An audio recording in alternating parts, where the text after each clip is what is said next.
Luke also makes subtle modifications to the Markan report of Jesus speaking about the one who would betray him. Matt 22:21-22. But see, the one who betrays me is with me, and his hand is on the table. For the Son of Man goes as it has been determined, but woe to the one by whom he is betrayed.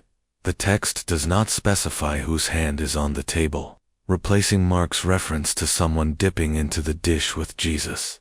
John, by contrast, clearly identifies Judas in this moment. John 13:26.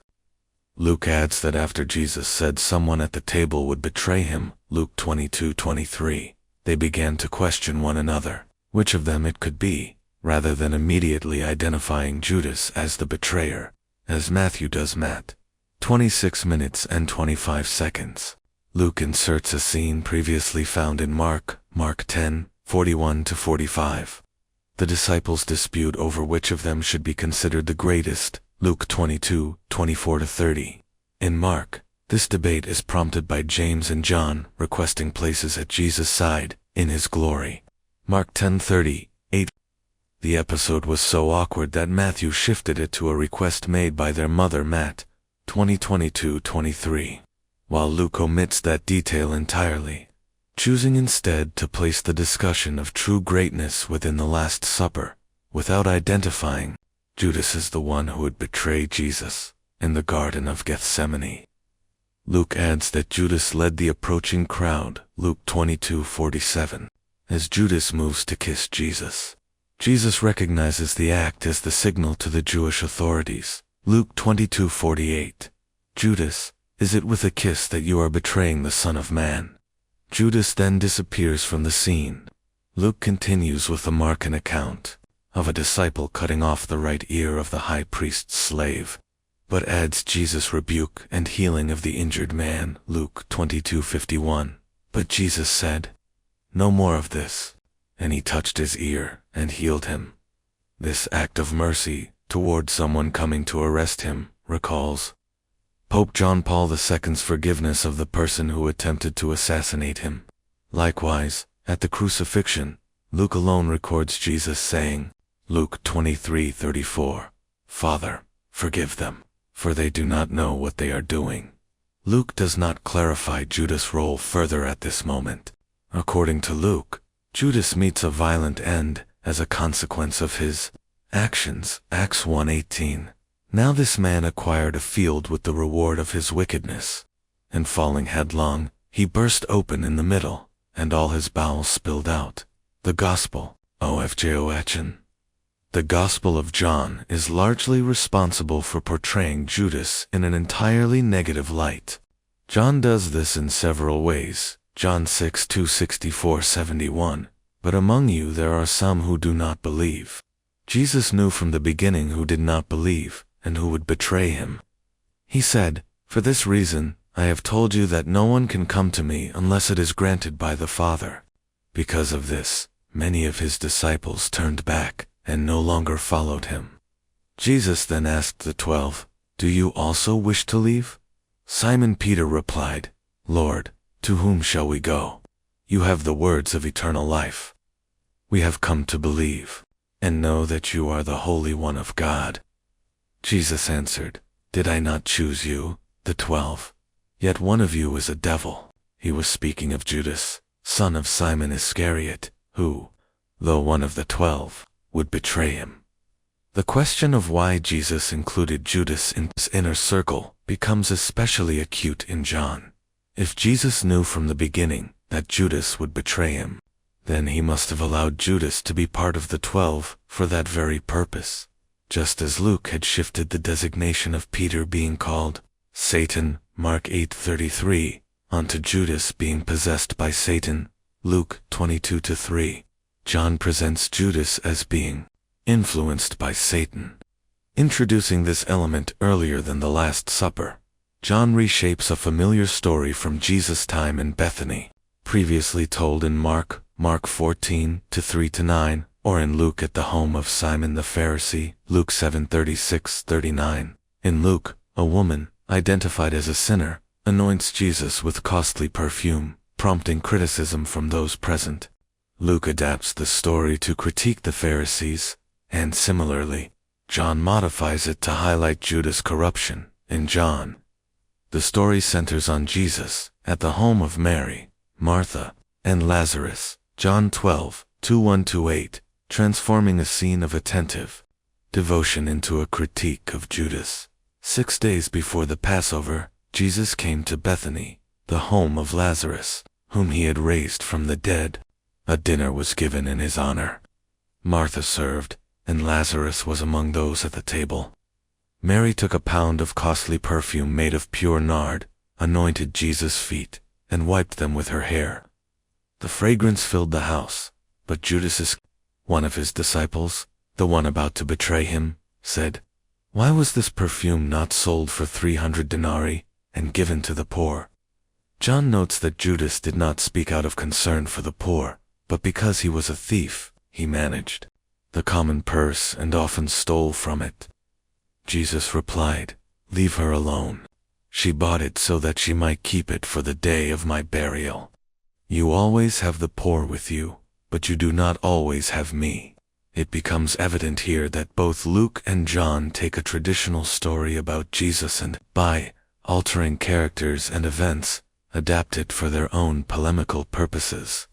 This suggests that the portrayal of Judas as the keeper of the money bag, who pretends to care for the poor but actually steals from Jesus and the disciples, is more likely a literary creation of John than a historical fact. At the Last Supper, John only needs to note that the devil had already influenced Judas to betray Jesus, John 13:2-2, and he further emphasizes that Satan enters Judas when Jesus gives him a piece of bread dipped in the dish, John 13:27. John has Jesus identify Judas as the betrayer from the start of the Last Supper discourse, John 13:1-2, 4-11, 18-19, 21-30. Jesus knew that his hour had come to leave this world and return to the Father. Having loved his own who were in the world, he loved them to the very end. The devil had already put it into the heart of Judas, son of Simon Iscariot, to betray him. During supper, Jesus got up from the table, removed his outer robe, and tied a towel around himself. He poured water into a basin and began washing the disciples' feet, wiping them with the towel tied around him. Jesus said to Simon Peter, "One who has bathed does not need to wash, except for the feet, and is entirely clean. And you are clean, though not all of you." He knew who would betray him. I am not speaking of all of you. I know whom I have chosen, but it is to fulfill the scripture. The one who ate my bread has lifted his heel against me. I tell you this now, before it occurs, so that when it does, you may believe that I am he. After saying this, Jesus became troubled in spirit, and declared, "Very truly, I tell you, one of you will betray me." The disciples looked at one another, unsure of whom he meant. One of his disciples, the one whom Jesus loved, was reclining next to him. Simon Peter motioned to him to ask Jesus who he meant. While leaning next to Jesus, he asked, "Lord, who is it?" Jesus answered, "It is the one to whom I give this piece of bread, after dipping it in the dish." After dipping the bread, he gave it to Judas, son of Simon Iscariot. When Judas received it, Satan entered him. Jesus said, "Do quickly what you are going to do." At the table, no one understood why Jesus said this. Some thought, because Judas managed the common purse, that Jesus meant, "Buy what we need for the festival," or that he should give something to the poor. Immediately after receiving the bread, Judas left, and it was night. In the so-called high priestly prayer that concludes Jesus' farewell discourse, there is a brief reference back to Judas, John 17:12. "While I was with them, I protected them in your name that you gave me. I guarded them, and not one of them was lost, except the son of destruction, so that the scripture might be fulfilled." The final appearance of Judas in the Gospel of John occurs during the arrest, John 18:1-12. After speaking these words, Jesus went out with his disciples across the Kidron Valley to a garden, where he and his disciples often met. Judas, the one who betrayed him, knew the place and led a detachment of soldiers, along with temple police sent by the chief priests and Pharisees. They arrived with lanterns, torches, and weapons. Jesus, aware of everything that was about to happen, came forward and asked them, "Whom are you looking for?" They answered, "Jesus of Nazareth." He replied, "I am he." Judas, the betrayer, was standing with them. When Jesus said, "I am he," they drew back and fell to the ground. He asked them again, "Whom are you looking for?" They repeated, "Jesus of Nazareth." Jesus said, "I told you that I am he. So if you are looking for me, let these men go." This fulfilled his earlier words, "I did not lose a single one of those whom you gave me." Then Simon Peter drew a sword, struck the high priest's servant, and cut off his right ear. The servant's name was Malchus. Jesus told Peter, "Put your sword back into its sheath. Am I not to drink the cup that the Father has given me?" The soldiers, their commander, and the Jewish police then arrested Jesus and bound him. In this narrative, Judas serves the necessary function of leading the authorities to Jesus, but his role is minimal compared with the other Gospels. There is no kiss of betrayal. He completes his part and then disappears from the story, at least as far as John's account is concerned. Interestingly, Matthew preserves the term rabbi only when Judas addresses Jesus. Mark 14:45 gives Matt 26-49, while Luke omits it completely. Luke 22:47. In fact, Luke never uses rabbi, reflecting the Gentile-oriented nature of his gospel. Matthew even adds a second instance of Judas addressing Jesus as Rabbi Matt 26-25, with no parallel in any other gospel. This deliberate choice underscores Matthew's negative view of Judas. Such a form of address merely emphasizes his status as an unworthy disciple. In fact, Matthew explicitly rejects the title rabbi, arguing that teachers of the law and Pharisees desire to be called so out of pride. Matt 23:5-7.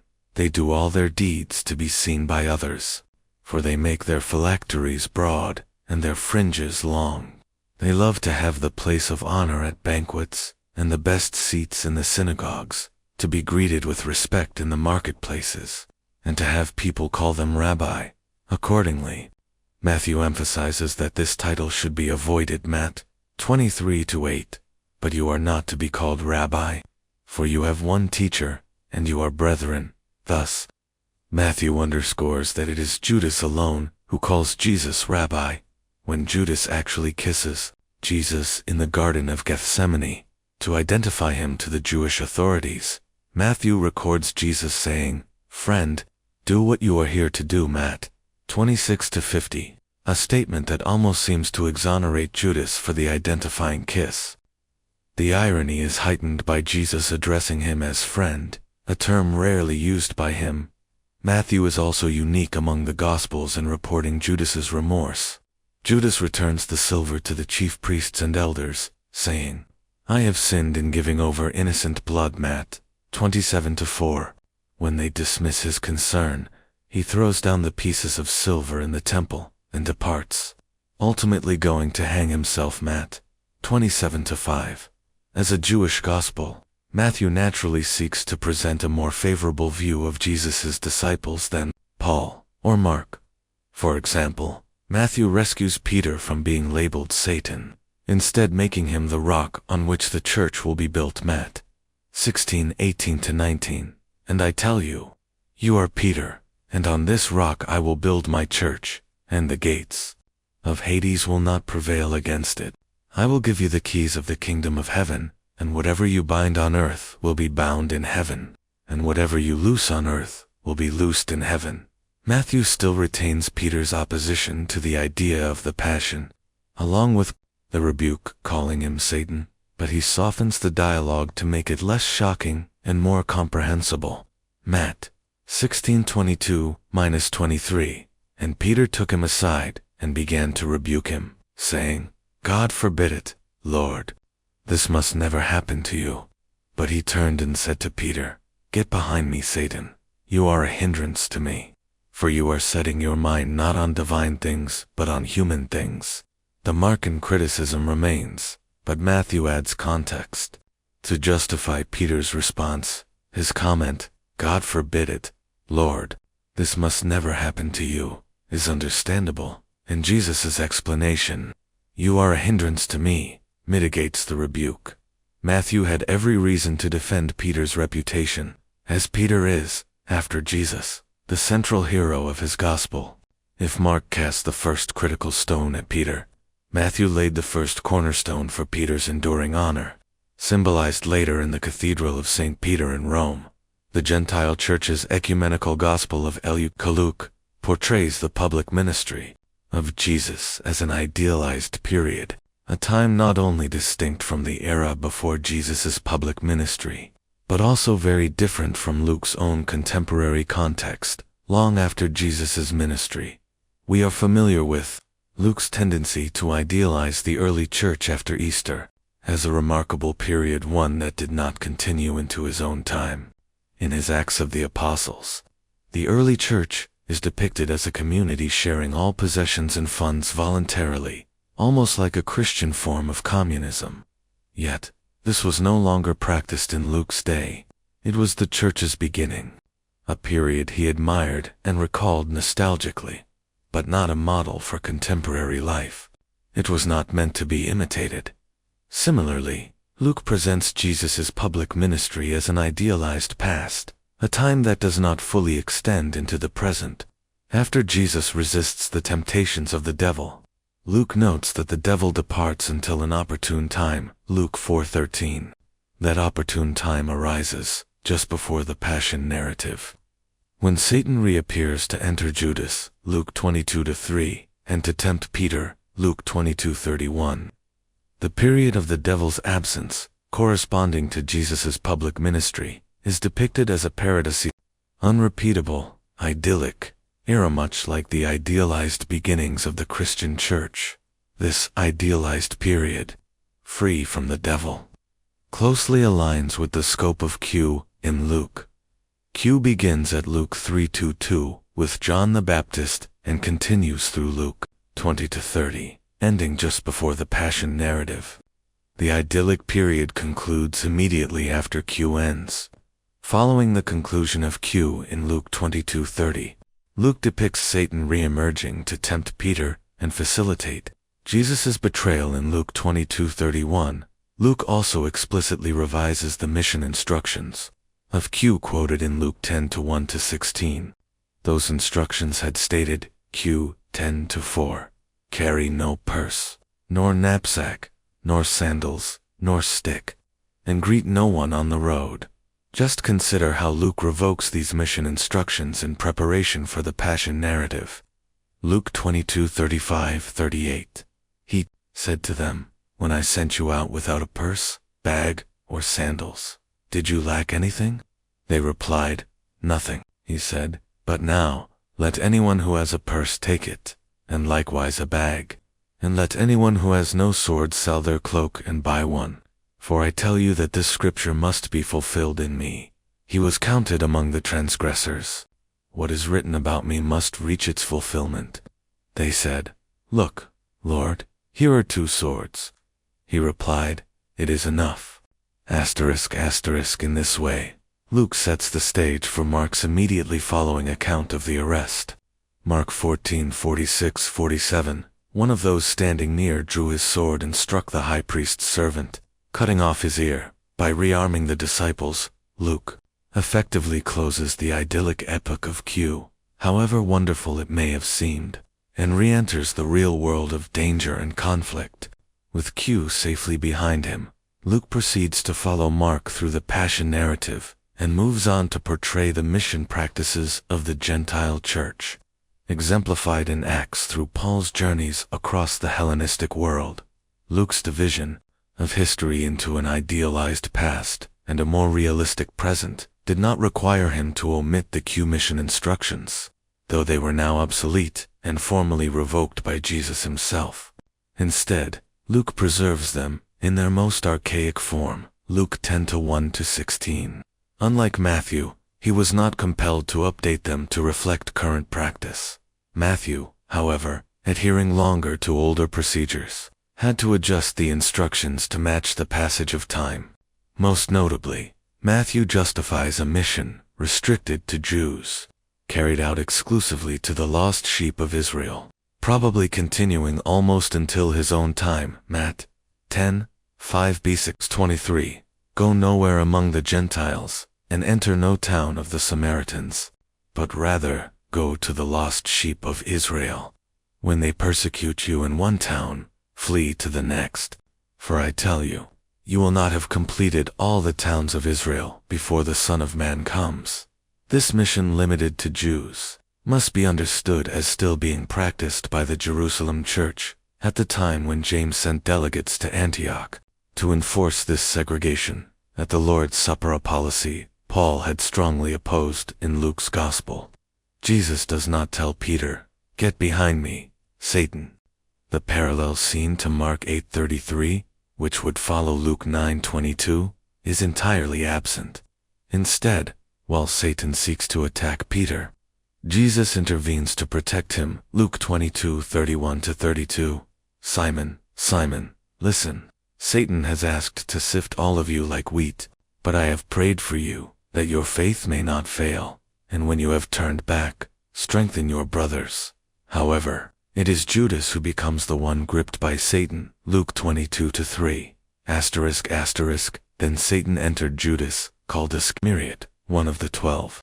He went away and conferred with the chief priests and temple officers about how he might betray him. They were greatly pleased and promised him money. So he consented and began seeking an opportunity to betray him when no crowd was present. Given that Satan had entered Judas, one might expect him to be an obvious candidate for exorcism, such as Jesus performed so dramatically for the epileptic boy. Mark 9:17-29. Even the disciples themselves become skilled in exorcism, returning from the mission of the 70. They report Luke 10:17-18. The 70 returned with joy, saying, "Lord, even the demons submit to us in your name." He replied, "I watched Satan fall from heaven like a flash of lightning."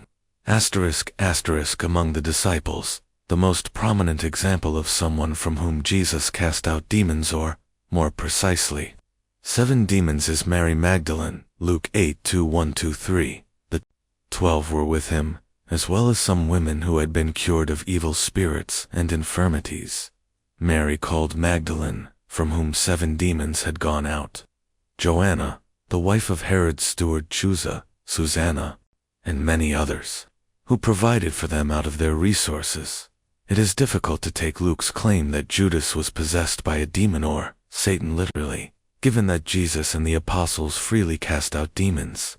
In other words, Luke's account of Satan entering Judas seems more like a literary critique than a historical assertion. Judas was not truly demon-possessed. Soon afterward, Jesus gives a second clear prediction of his death and resurrection. Mark 9:32-32. He was teaching his disciples, saying to them, "The Son of Man is to be delivered into human hands, and they will kill him. And 3 days after being killed, he will rise again." But they did not understand what he meant and were afraid to ask him. Then, for a third time, Jesus speaks even more specifically about what awaits him. Mark 10:32-34. He took the 12 aside again and began to tell them what was to happen to him, saying, "See, we are going up to Jerusalem, and the Son of Man will be handed over to the chief priests and the scribes, and they will condemn him to death. Then they will hand him over to the Gentiles. They will mock him, spit on him, flog him, and kill him. And after 3 days he will rise again." Essentially, this functions as a concise summary of Mark's passion and resurrection accounts. Mark 15-16. Scholars generally agree that such detailed predictions were not spoken by the historical Jesus himself, but rather composed by the evangelist and attributed to him. Even Paul's central message, restricted to proclaiming only Christ crucified, 1 Coríntios 1:23, 222, finds its way into Mark, placed directly on Jesus' lips, Mark 10:45. For the Son of Man came not to be served, but to serve, and to give his life as a ransom for many. After so many references to the crucifixion, not to mention the detailed predictions, it is not surprising that the Jesus of Mark could declare at the Last Supper, Mark 14:21, "The Son of Man goes as it is written of him."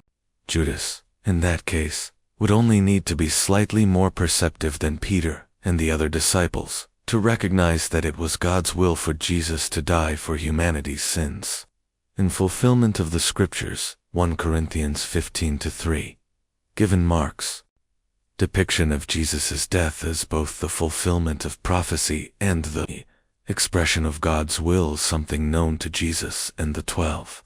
With Jesus willingly submitting even to death, it is striking not that Judas handed him over to the authorities as part of this divine plan, but that Mark could present the act in a condemnatory light. Mark 14:18-21, as they sat at the table and were eating, Jesus said, "Truly I tell you, one of you will betray me, one who is eating with me." They became distressed and said to him one by one, "Surely, not I." He replied, "It is one of the 12, one who is dipping bread into the bowl with me. For the Son of Man goes as it is written of him, but woe to the one by whom the Son of Man is betrayed. It would have been better for that one not to have been born." Yet, according to Mark, if Judas Iscariot had never been born, how would the Scriptures have been fulfilled? How would the divine will have been accomplished? How would Jesus have died for our sins in accordance with the Scriptures? 1 Corinthians 15:3. Why pronounce a curse on Judas for doing precisely what he was destined on, what God, and therefore Jesus, wanted him to do? Mark further explains that the Jewish leaders wanted Jesus dead, but needed a way to arrest him discreetly. Mark 14:1-2. The chief priests and the scribes were looking for a way to arrest Jesus by stealth and kill him, for they said, "Not during the festival, or there may be a riot among the people." When the arrest finally took place, Jesus mocked them, underscoring that they were merely carrying out what the Scriptures had foretold. Mark 14:48-50. "Have you come out as against a robber, with swords and clubs to capture me? Day after day I was with you in the temple teaching, and you did not arrest me. But let the Scripture be fulfilled." Then all of his disciples deserted him and fled. Thus, Judas is actively assisting the Jewish authorities in arresting Jesus with the intent to kill him.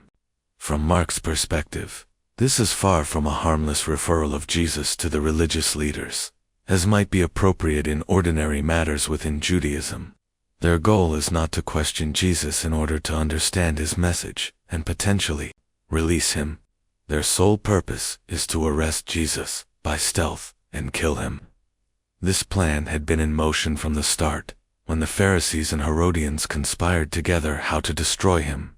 Therefore, in Mark's view, Judas is, at the very least, complicit in the crime. The narrative does not allow for a complete absolution of Judas by portraying him as merely carrying out God's, or Jesus' will. Mark depicts the events in the Garden of Gethsemane with striking detail, placing Judas at the center of the action. And immediately, while he was still speaking, Judas, one of the 12, arrived, accompanied by a crowd armed with swords and clubs, sent from the chief priests, the scribes, and the elders. The betrayer had given them a signal. "The one I kiss is the man. Seize him and lead him away under guard." As soon as he arrived, he went straight to Jesus and said, "Master," and kissed him. They then laid hands on Jesus and took him into custody. It is this passage that has been chiefly responsible for the long-standing negative reputation of Judas Iscariot.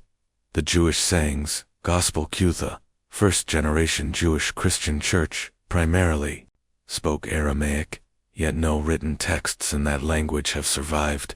After all, most of the original disciples were illiterate. Fortunately, at some point, Jesus' sayings were translated into Greek, likely to support missionary work among Greek-speaking Jews. These sayings were eventually compiled into a small collection. Over the past 2 decades, I have worked with a team of scholars to reconstruct this collection. Here's how. The critical edition of Q, published in 2000, presents a reconstructed text of sayings attributed to Jesus. Q does not exist today as a standalone book in the New Testament. It must be pieced together. Both Matthew and Luke had access to the sayings Gospel Q, and they used it alongside Mark in composing their Gospels. Matthew wrote from the perspective of Jewish Christians, while Luke wrote from the perspective of Gentile Christians, creating a kind of ecumenical synthesis. When Matthew and Luke include identical sayings of Jesus that do not appear in Mark, scholars infer they drew from another source.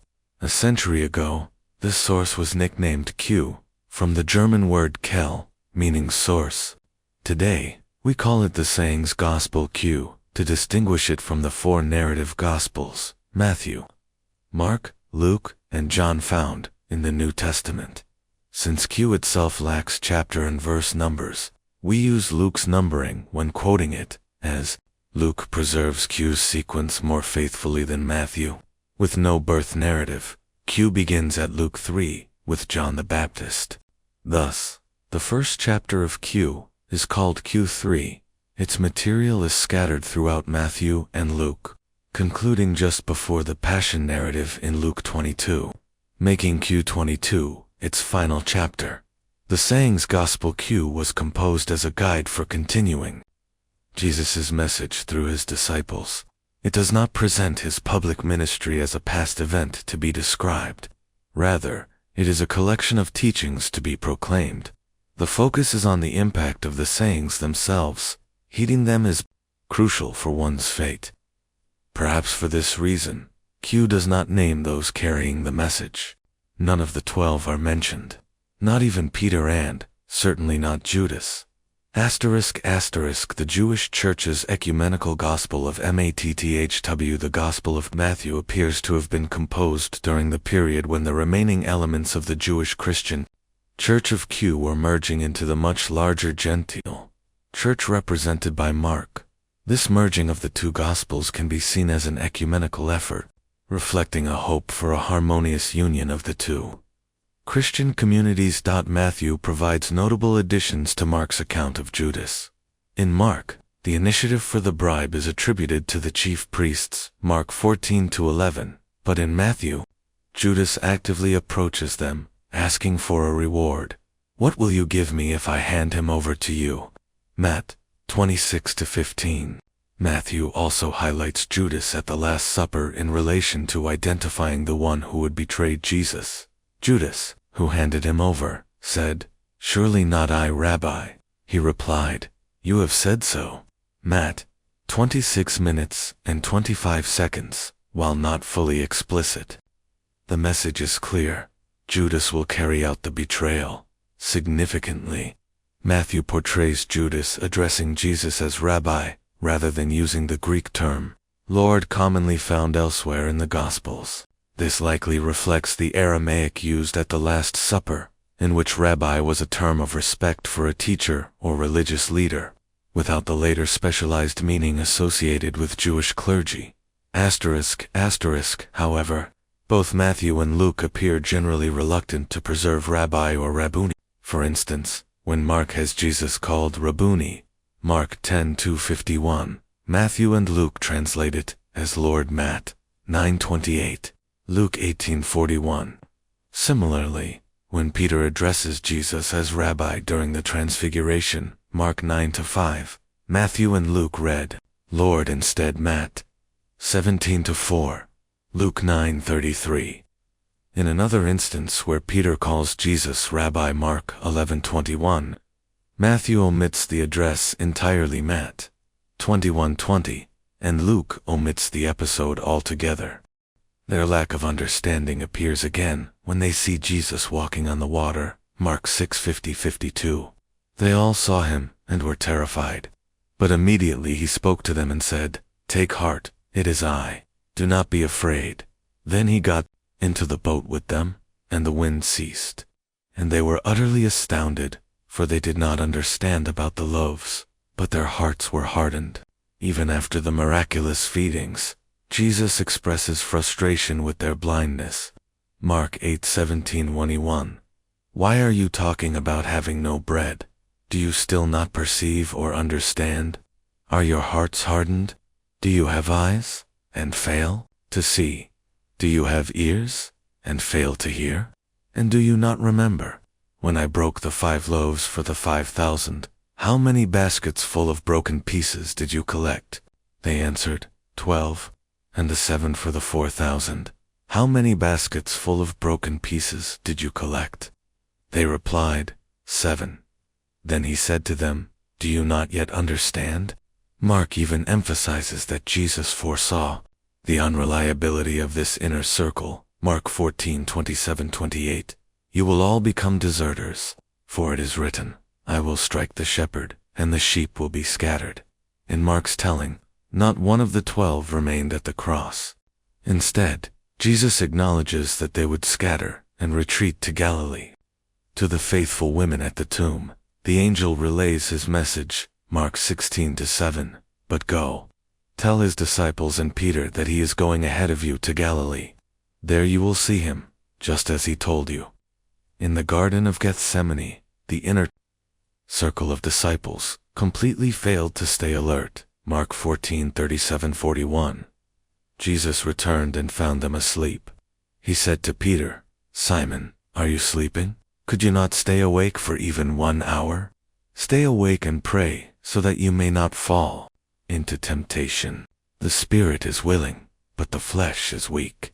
He went away again and prayed, repeating the same words. When he came back, he found them once more asleep, for their eyes were heavy, and they had no answer for him. A third time, he returned and said, Are you still sleeping and resting? Enough, the hour has come. The Son of Man is betrayed into the hands of sinners. Rise, let us go. My betrayer is at hand. At this point, Judas the antihero enters the scene. Yet, as Mark's portrayal of the inner circle has shown, none of the disciples appears significantly better than Judas himself. Some have argued that someone as dishonorable as Judas could never have been chosen by Jesus to be part of the 12, let alone the innermost group. But from Mark's perspective, Judas would not have seemed out of place among them. One might at least expect Peter to be depicted in a positive light, since tradition remembers him as the rock on which the church was to be built. However, that image comes from Matthew, who attempts to rehabilitate Peter's role. In Mark, Peter's declaration at Caesarea Philippi, "You are the Messiah," Mark 8:29, quickly takes a different direction. Mark 8:31-33. Jesus began to explain that the Son of Man must suffer greatly, be rejected by the elders, chief priests, and scribes, be killed, and after 3 days, rise again. He spoke plainly about this. But Peter took him aside and began to rebuke him. In response, Jesus turned, looked at his disciples, and rebuked Peter sharply. "Get behind me, Satan, for you are setting your mind not on divine things, but on human concerns." Peter, called not a rock, but Satan. What is happening here? The words "get behind me, Satan," seem more fitting for Judas. At Mark places them squarely on Peter. On the Mount of Olives, Jesus foretold that the 12 would abandon him. Mark 14:27-31. He said, "You will all fall away, for it is written, I will strike the shepherd, and the sheep will be scattered. But after I am raised, I will go ahead of you to Galilee." Peter insisted, "Even if everyone else deserts you, I never will." Jesus replied, "Truly I tell you, today, this very night before the rooster crows twice, you will deny me 3 times. But Peter protested strongly, "Even if I must die with you, I will never deny you." And the others echoed the same vow. Did Peter remain faithful until the end? According to Mark, no. Instead, he records simply, they all deserted him and fled. Mark 14:50. When Jesus was taken to the high priest, Peter followed from a distance. Mark 14:54. Yet soon, Peter completely failed him. Mark 14-66-72. While in the courtyard, a servant girl noticed him and said, "You were with Jesus of Nazareth." Peter denied it. "I don't know or understand what you mean." He went out to the forecourt, and a rooster crowed. The servant girl saw him again, and told those standing nearby, "This man is one of them." But Peter denied it again. A little later, others said, "Surely you are one of them, for you are a Galilean." At this, Peter began to curse and swear, "I do not know this man you are talking about." At that moment, the rooster crowed a second time, and Peter remembered Jesus' words, "Before the rooster crows twice, you will deny me 3 times." Overcome with grief, he broke down and wept. Given how Mark depicts Peter, it would hardly have been shocking if Peter, like Judas, had gone out and ended his life. Since both had publicly failed Jesus, yet unlike Judas, Peter lived to witness redemption and a better day. Later, the grandest cathedral in the world was built on the site believed to be Peter's burial place. But if Mark had been asked to contribute to that monumental fundraising, he likely would not have given a single coin. Thankfully, that effort came centuries after Mark's time. In Mark's Gospel, Jesus' family does not appear in a better light than the apostles. Unlike Matthew and Luke, Mark includes no infancy story, so the entire Christmas narrative is absent. Instead, the so-called Holy Family seems embarrassed by Jesus, thinking he has lost his senses, and they attempt to pull him away from public attention. Immediately after listing the 12 ending with Judas Iscariot, who handed him over, Mark 3:19, Mark continues, Mark 3:19, 21, 31-35. Then Jesus went home, and once again, a crowd gathered, making it impossible even to eat. When his family heard about it, they set out to restrain him, for people were saying, "He is out of his mind." Then his mother and brothers arrived. Standing outside, they sent for him, and called him. A crowd sat around him, and they said, "Your mother and your brothers and sisters are outside asking for you." But he replied, "Who are my mother and my brothers?" And looking at those seated around him, he said, "Here are my mother and my brothers. Whoever does the will of God is my brother and sister and mother," the Holy Family. Not in Mark's account. Does Judas appear much worse than Jesus' own relatives? The same dismissive attitude is shown toward Jesus' hometown, Nazareth. Mark 6:21-26. Judas Iscariot fits seamlessly into Mark's negative depiction, not only of the apostles, especially Peter, but also of Jesus' family and community. So what is Mark aiming at here? Mark was the first evangelist of the expanding Gentile Christian church, which had grown increasingly estranged from the Jewish Christian church, rooted in Jesus' original disciples. In that light, it becomes less surprising that Mark sharply criticizes the 12 and even the Holy Family. One recalls the tension already visible in Paul's writings, Galatians 1:15-19, 2:1-14. Should we really expect the gospel of the Gentile church to speak more positively than Paul himself did about Peter Cephas, whom Paul said he opposed to his face, because he stood self-condemned, or about the circumcision, faction, this hypocrisy, and those who were not acting consistently with the truth of the gospel, not to mention the false believers who opposed Paul in Jerusalem? Paul had explicitly warned against accepting any gospel other than his own, Galatians 1:6-9. Given this, one would expect a Gentile Christian gospel to be anything but favorable toward those Paul had criticized so severely. The way Paul portrays the 12 Cephas, and John, particularly Peter Cephas, and the Holy Family through James, matches well with Mark's negative picture of the apostles, Peter, and Jesus' relatives. It should come as no surprise.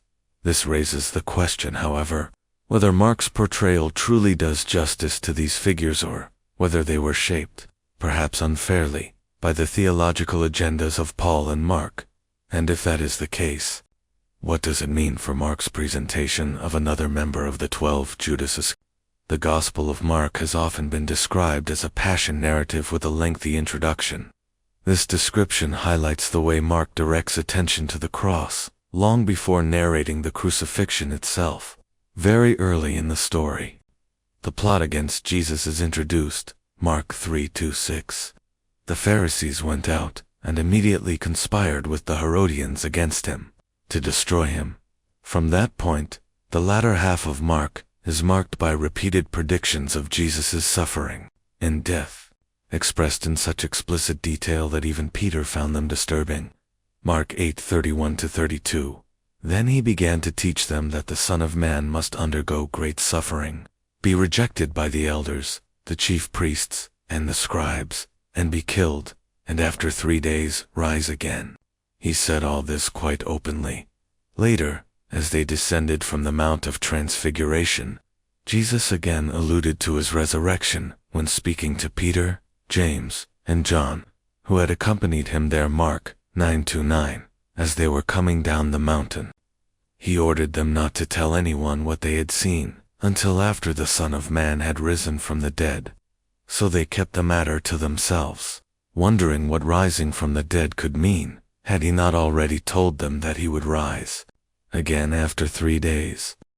The Judas of the New Testament, Judas Iscariot, is if not the most famous, then certainly the most infamous member of Jesus' inner circle. He was one of the 12 apostles who remained with Jesus through hardship until the end, until the moment came either to deny him 3 times before the rooster crowed twice, to flee in fear back to Galilee, or, in Judas's case, to betray him. Was Judas simply carrying out biblical prophecy, fulfilling God's plan that Jesus should die for the sins of humanity, even acting on Jesus' own instruction? Why else would he single Jesus out to the Jewish authorities with a kiss for 30 pieces of silver?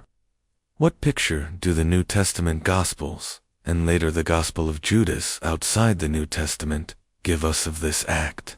Jewish and Gentile confessions. To understand how Judas is portrayed in the New Testament Gospels, we must first understand the Gospels themselves.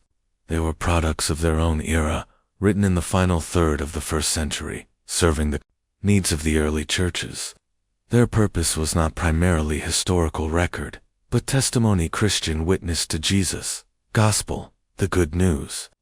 They were composed to persuade and evangelize rather than to provide neutral information.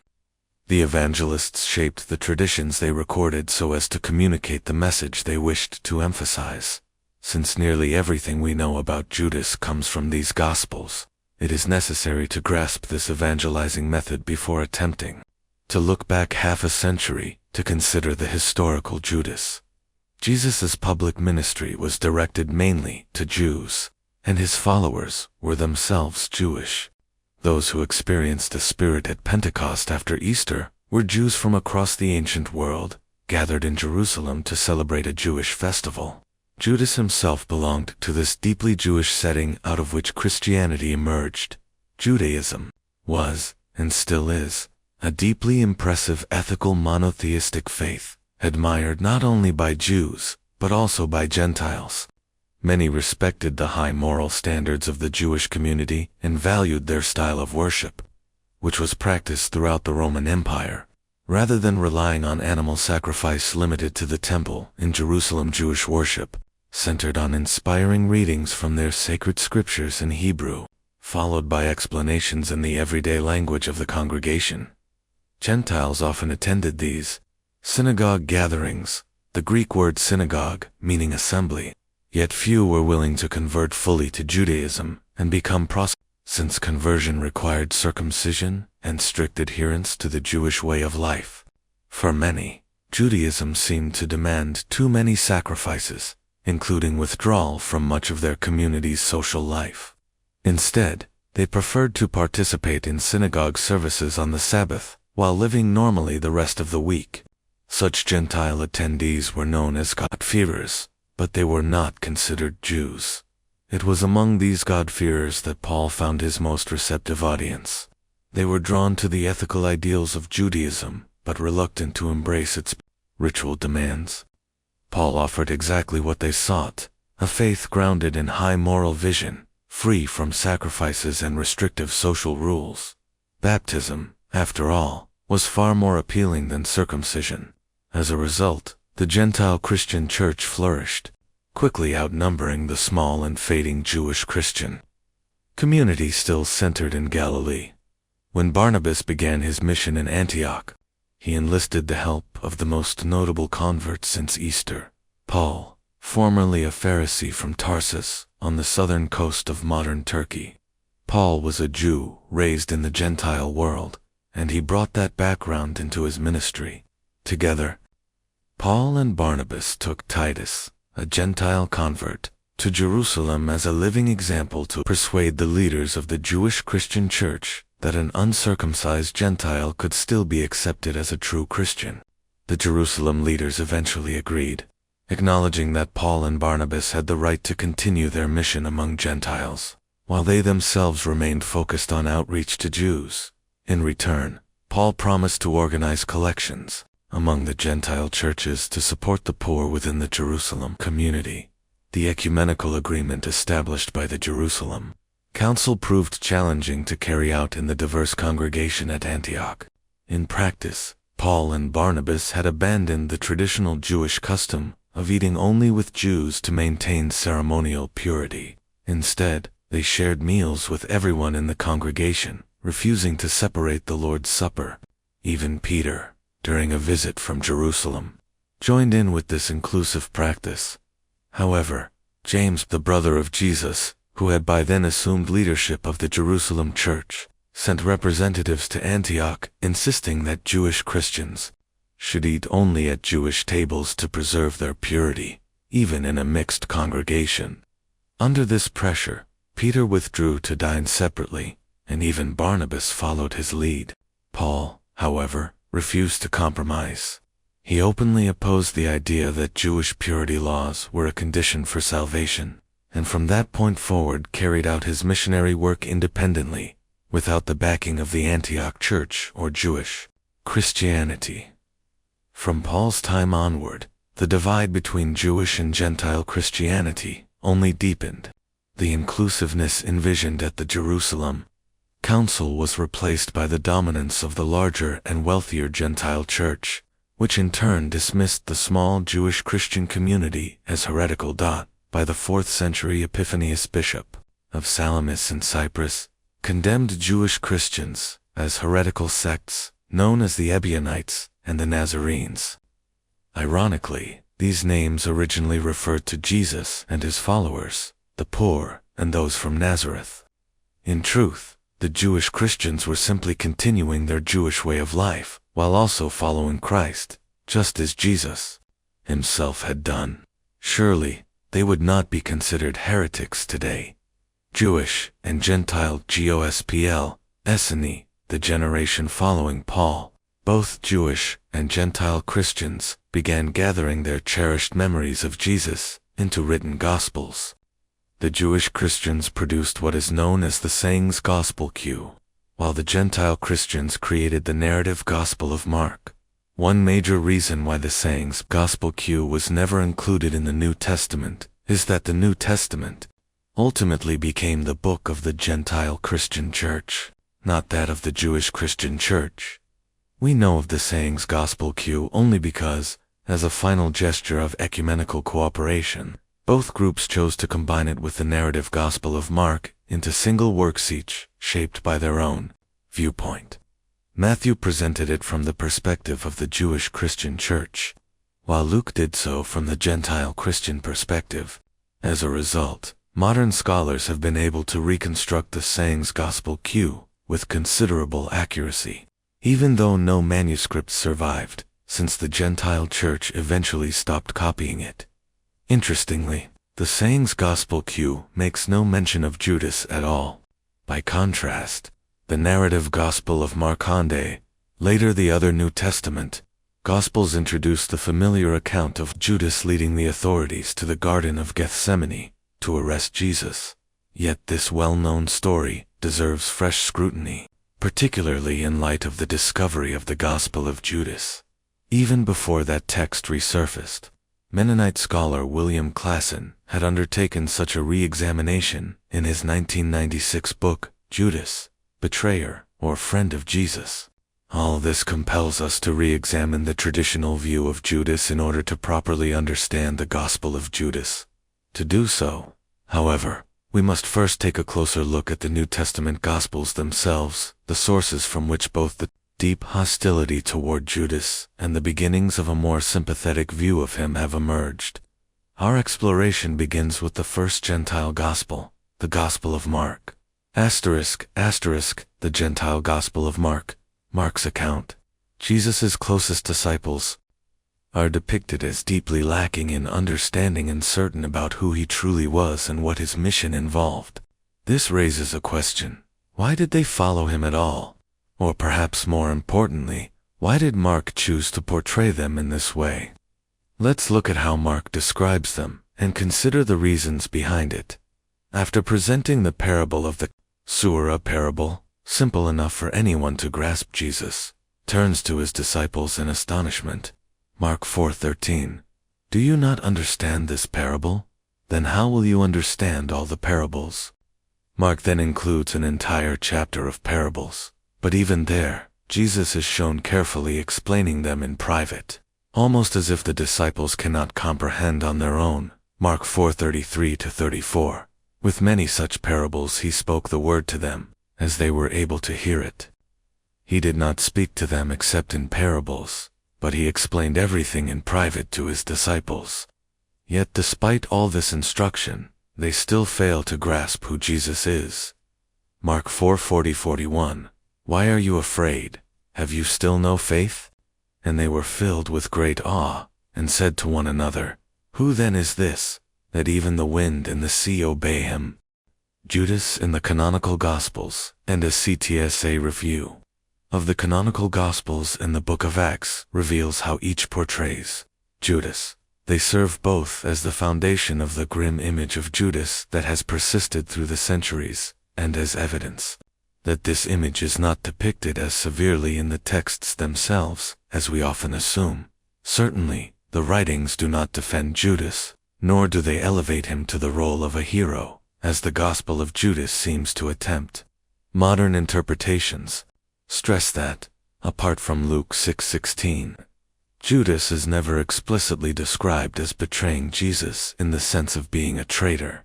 Instead, he is portrayed as fulfilling a role foretold in the Hebrew Scriptures, anticipated by Jesus, and even commanded by him. Yet, the canonical accounts also declare a curse upon Judas for his act, and describe his overwhelming remorse, leading to suicide. Such an end is hardly what one would expect of someone simply fulfilling prophecy or obeying Jesus. To depict Judas as praiseworthy rather than guilty, therefore, requires a radical rethinking of values, the kind of reversal promised in the Gospel of Judas. To the historical Judas Chi name, Judas Iscariot, Iser-Ait. Judas is the Greek form of the Hebrew name, Judah, which means praised. Judah was an extremely common name in Jewish culture, so much so that Judaism itself derives its name from Judah. In fact, the term Jew ultimately comes from Judah. Paul, for instance, notes that he was raised in Judaism, though he belonged to the tribe of Benjamin. Judah was the fourth son of Jacob and Leah, and also the name of one of the 12 tribes of Israel. When the Israelites entered the Promised Land, the tribe of Judah was allotted the southern region. After Solomon's reign, the kingdom David had established split into two, Judah in the south and Israel in the north. The northern kingdom was eventually conquered by the Assyrians and vanished from historical records. After the Babylonian exile, Judah was resettled by those returning from captivity. Under the Roman Emperor Augustus, the region was called Judea, and its people became known as Judah. Today, the modern state of Israel uses Judea to refer to its southern part, although international references, including the United Nations and U.S. sources, often describe much of it as part of the occupied West Bank. Given that Judas is simply the Greek form of Judah, it was a widely used Jewish name. The Maccabean revolt against the Syrian forces was led by Judas Maccabee, and the name remained especially common among the Maccabees. The Jewish historian Josephus notes that the Zealots, also called Sicarii, frequently gave their leaders the name Judas. Within the New Testament itself, 6 individuals named Judas are mentioned. Actually, Jesus had a brother named Judas. This fact has been somewhat obscured because the translators of the King James Bible aim to keep the 2 individuals named Judas distinct. Consequently, the epistle attributed to Jesus' brother is titled Jude in the King James Bible. It begins, Jude, a servant of Jesus Christ and brother of James. James, of course, is another brother of Jesus, as indicated in Matthew 13:55. Is not this the carpenter's son? Is not his mother called Mary? And are not his brothers James and Joseph and Simon and Judas? Moreover, in Luke's list of the 12 apostles, 2 are named Judas, and Judas, the son of James, and Judas Iscariot, who became a traitor. After the crucifixion, when Luke lists only 11 apostles, only one Judas remains, Acts 1:13, and Judas, the son of James. Given the number of individuals named Judas, especially the 2 in Luke's list of the 12, not to mention Jesus' brother, it was clearly necessary to distinguish them. In the various lists of the apostles, most are identified by a single name, but when more than one shares the same name, additional descriptors are added to differentiate them, such as Simon Peter versus Simon the Cananean, or James, brother of Andrew, versus James, son of Alphaeus. The same method applies to Judas, the son of James, and Judas Iscariot. So what does Iscariot mean? Several theories exist, but none can be considered definitive. One possibility is that it signifies man from Koreath, assuming Koreath is the name of a town in southern Judea, mentioned in Joshua 15:25. Yet, the text could simply mean town, as suggested by the New Revised Standard Version translation, Kerioth Hezron, that is, Hazor. Another note in the NRSV regarding Judas son of Simon Iscariot, John 6:71, offers an alternative. Judas son of Simon from Kerioth, a place called Tel Kerioth exists on modern maps in the Negev, and there is also an Askeroth, or Asker near Shechem. Another proposal is that it simply refers to someone from the city, meaning Jerusalem, as suggested by later Jewish sources. Any of these interpretations would make Judas the only apostle from Judea, helping explain why he was familiar to the Jerusalem authorities. Alternatively, Iscariot might refer to one of the Sicarii, the term Josephus used for the zealots of his time. Other explanations for Iscariot also exist. In short, the origin of the term remains so uncertain that it cannot provide definitive information, except that it served to distinguish this Judas both from the other Judas among the 12, and from Jesus' brother Judas. The Gospel of John, additionally, provides the name of Judas's father. At the time, as today, it was common to use a father's name or, sometimes, an ancestor's name as a person's second name. For example, my own name includes 2 such patronymics. In English, the suffix son is the usual way to form a patronymic, as in the Scottish use of Robin derived from Robert. Even my middle name, McConkey, uses the Gaelic patronymic MC or Mac. In Greek, the patronymic is expressed in the genitive case, meaning X, the son of Y. Accordingly, the Gospel of John refers to Judas, son of Simon Iscariot, John 6:71, 13:2, 26. Since nothing else is known about this Simon, however, this detail does not provide further insight. Judas in the inner circle there has long been debate over whether Judas truly belonged to the 12. Many have found it difficult to imagine that Jesus would allow such a person into his closest circle. Yet the Gospel of John, which is particularly critical of Judas, emphasizes that Jesus deliberately chose him, John 6:70. Jesus answered them, "Did I not choose you, the 12? Yet one of you is a devil." He was speaking of Judas, son of Simon Iscariot. John's insistence that Jesus intentionally selected Judas assumes that Judas was already seen as a notorious scoundrel, a presumption that is precisely what merits scrutiny in the 2nd century. The Jewish critic Celsus used Judas's betrayal to challenge Jesus's authority.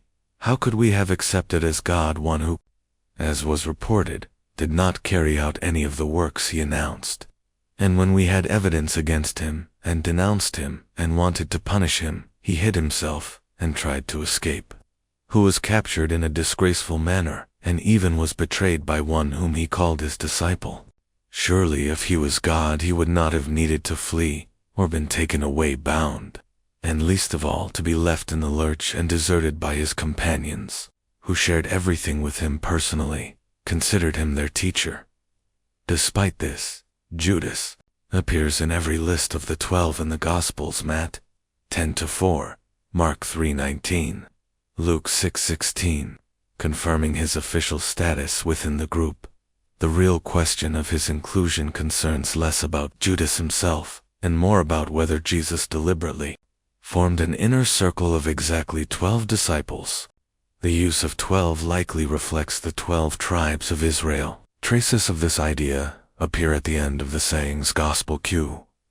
Que los 28 del año 30. You who have followed me will sit on thrones, judging the 12 tribes of Israel. Matthew later adapts this passage to suggest that since each disciple would judge a tribe, there would naturally be 12 thrones. Matt 20:28. You who have followed me will also sit on 12 thrones, judging the 12 tribes of Israel. Here, the concept of judging the 12 tribes of Israel clearly came before the notion of 12 thrones, which in turn gave rise to the idea of 12 members in the inner circle. It seems, then, that the number 12 was determined not by counting those in the inner circle, but by the tribes themselves. For instance, Paul can refer simply to the 12, even in situations where no more than 11 disciples were present. In his account of the resurrection appearances, he writes 1 Corinthians 5. He appeared to Cephas, then to the 12. At that point, Judas was no longer part of the 12. Jesus would have appeared to only 11. Paul's emphasis, however, is on the inner circle of disciples, traditionally called the 12. In fact, some of those listed as the 12 appear only by name, without participating in specific narratives.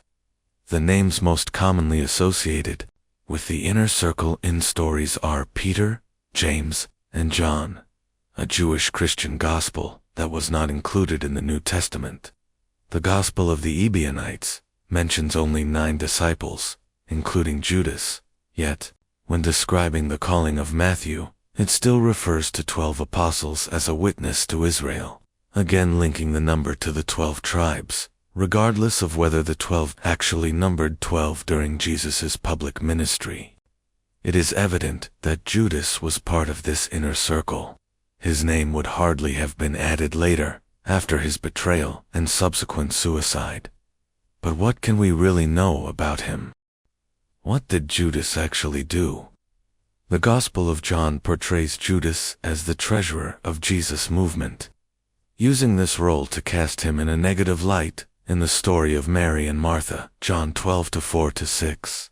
But Judas, one of his disciples, the one who was about to betray him, said, "Why was this perfume not sold for 300 denarii, and the money given to the poor?" He did not say this out of concern for the poor, but because he was a thief. He kept the common purse and used to steal from it. This narrative is revisited at the Last Supper, John 13:27-29. Jesus said to him, "Do quickly what you are going to do." No one at the table understood why he said this. Some thought, since Judas had the common purse, that Jesus was instructing him to buy supplies for the festival or to give something to the poor. Since John is the only gospel that mentions Judas having the common purse and does so mainly to discredit him, it is difficult to determine whether this detail reflects historical reality. It is more likely a Johannine creation than a factual account.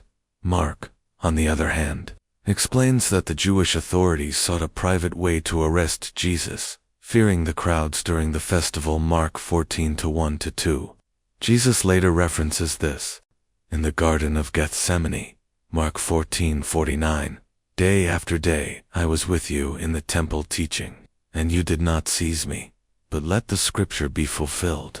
Of course, the historical Jesus would not have known the authorities' warning in advance, Mark 14:2, not during the festival, or there may be a riot among the people. Which scripture would Jesus have had in mind? Could he really have known the Hebrew scriptures as thoroughly as modern scholars suggest? Probably not. Mark also presents Jesus predicting at the Last Supper that Judas would betray him. Mark 14:18. 21.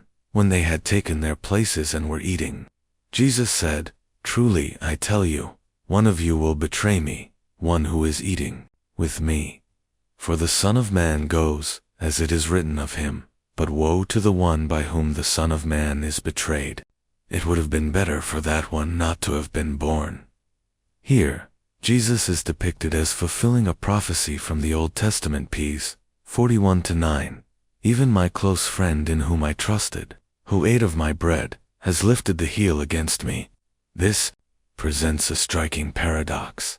The Hebrew scriptures foretell Judas's actions, and Jesus is aware of this prophecy, yet he does nothing to stop it, because it aligns with God's will. Yet he still pronounces a woe on the one who carries it out. Would it truly have been better for Judas never to have existed?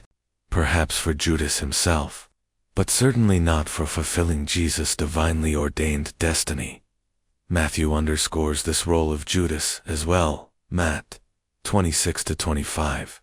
Judas, who betrayed him, asked, "Is it I, Rabbi?" He replied, "You have said so." The Gospel of John provides a far more detailed account of the scene. John 13:22, 25-27. 30. The disciples looked at one another, uncertain of whom he was speaking. Jesus answered, "It is the one to whom I give this piece of bread when I have dipped it in the dish." So when he had dipped the piece of bread, he gave it to Judas, son of Simon Iscariot. After he received the bread, Satan entered him. Jesus said to him, "Do quickly what you are going to do." So, after receiving the bread, he immediately went out, and it was night. But what exactly is so egregious about Judas leaving the upper room to hand Jesus over to the Jewish authorities? In doing so, he was fulfilling Hebrew scripture prophecy and following Jesus' own instruction. Do quickly what you are going to do. All of this reads more like the work of learned evangelists composing a narrative with the Hebrew scriptures before them in Greek translation, rather than a verbatim account of dialogue in the upper room at the Last Supper, an environment where literacy was far more limited. Did Judas Iscariot betray Jesus? The Gospel of Mark depicts the scene in the Garden of Gethsemane in vivid detail, placing Judas at the center. Mark 14:43-45. And immediately, while he was still speaking, Judas, one of the 12, came, accompanied by a crowd armed with swords and clubs, sent by the chief priests, the scribes, and the elders. The one who handed him over had given them a signal, saying, "The one I shall kiss is the man. Seize him and lead him away under guard." As soon as he arrived, he went straight to Jesus and said, "Master," and kissed him. They then laid hands on him and arrested him. But what is really happening here with Judas? Several modern works have approached him sympathetically, suggesting that what he is said to have done may not have been as morally wrong as traditionally assumed. For example, Ray Anderson's fictionalized account presents a dialogue in which Jesus forgives Judas, aptly titled The Gospel According to Judas. Hans Joseph Klock, a German scholar recently affiliated with the University of Chicago Divinity School, offers a measured assessment of Judas as a disciple of the Lord, though his work is available only in German. William Klassen, in Judas, Betrayer or Friend of Jesus, argues that Judas was more a friend than a betrayer. Kim Paffenrath, who focuses on religion and film, presents a partly fictional but sympathetic portrayal in Judas, Images of the lost. Disciple Klassen's central thesis is that Judas did not betray Jesus in the sense of treachery, but rather handed him over to the Jewish authorities for evaluation of his claims illegitimate, an understandable act within the context of first-century Judaism. According to Klassen, it is a mistake to think of Judas as a traitor in the way the English word betray implies. He notes, not one ancient classical Greek text carries the connotation of treachery. Any lexicon suggesting otherwise is theologizing rather than showing the actual meaning of Greek words in their usage. Thus, the Greek term used in the Gospels, paradidomi, translated as betray, does not inherently carry the strongly negative sense of betrayal that we associate with the English word dot in the standard Greek-English dictionary of the New Testament. Used by scholars, the primary meaning of the relevant verb is given neutrally as hand over, turn over, give up a person. However, it can also carry a distinctly positive sense, such as give over, commend, commit, for example when commending someone to the grace of God, Acts 14-26, 1540. The verb frequently means hand down, pass on, transmit, relate, or teach oral or written tradition. It is most familiar in the context of the Lord's Supper, for I received from the Lord what I also handed on to you, las 11:23, and in Paul's introduction to a list of resurrection appearances, for I handed on to you, as of first importance, what I in turn had received, 1 Corinthians 3. This dual meaning of the verb explains why the corresponding noun can refer both to a handing over in the sense of an arrest and to a handing down in the sense of transmitting tradition. Clearly, Judas did hand over Jesus. The etymology of the Greek term is neutral, simply give over, and this is the sense I adopt here. The crucial question, however, is what that act of giving over actually involved. Throughout the New Testament, the literal term traitor is applied to Judas Iscariot only once. In Luke's account listing him last among the 12, Luke says it is Judas Iscariot who became a traitor. Does this represent an error on Luke's part? Judas Iscariot gave Jesus over to the Jewish authorities. Much effort has gone into theological debates over what exactly Judas betrayed about Jesus, such as revealing that he was the Messiah. Yet the record is clear. Judas did not disclose anything about Jesus' identity, teachings, or actions. He simply revealed Jesus' location. Mark makes this explicit, Mark 14:1-2. It was now 2 days before the Passover and the Feast of Unleavened Bread. The chief priests and scribes were looking for a way to arrest him secretly and kill him. For they said, not during the feast, lest there be a riot among the people. This connects back to an earlier episode at the cleansing of the temple, Mark 11:18-19. When the chief priests and scribes heard this, they looked for a way to kill him, for they were afraid of him, as the whole crowd was spellbound by his teaching. When evening came, Jesus and his disciples left the city. William Klassen emphasizes that Judas' act of handing Jesus over to the proper Jewish authorities need not be seen as hostile betrayal, but rather as a legitimate procedure within the Jewish context of the time. He concludes, what precisely was Judas's contribution? I suggest that it was quite modest. In conversations with Jesus, he often heard criticism of the temple hierarchy. When Judas reminded Jesus that his usual advice was to rebuke the sinner directly, Jesus may have noted that no opportunity had yet arisen to confront the high priest. Perhaps Judas then offered to arrange such a meeting, hoping that the process of correction would succeed. At the same time, he may have questioned Jesus' own commitment to his mission. This could have led to a plan in which Judas arranged a meeting between Jesus and the high priests, each party approaching it on their own terms and with their own expectations. This role in the handing over later became framed as something far more sinister, especially after Judas' suicide. Whether readers accept this interpretation of the earliest tradition It is at least as plausible as the deeply negative view of Judas that persists in the church but rests on weak foundations. Of course, this account involves speculative reconstructions of what may have occurred between Jesus and Judas, and is therefore not a definitive argument.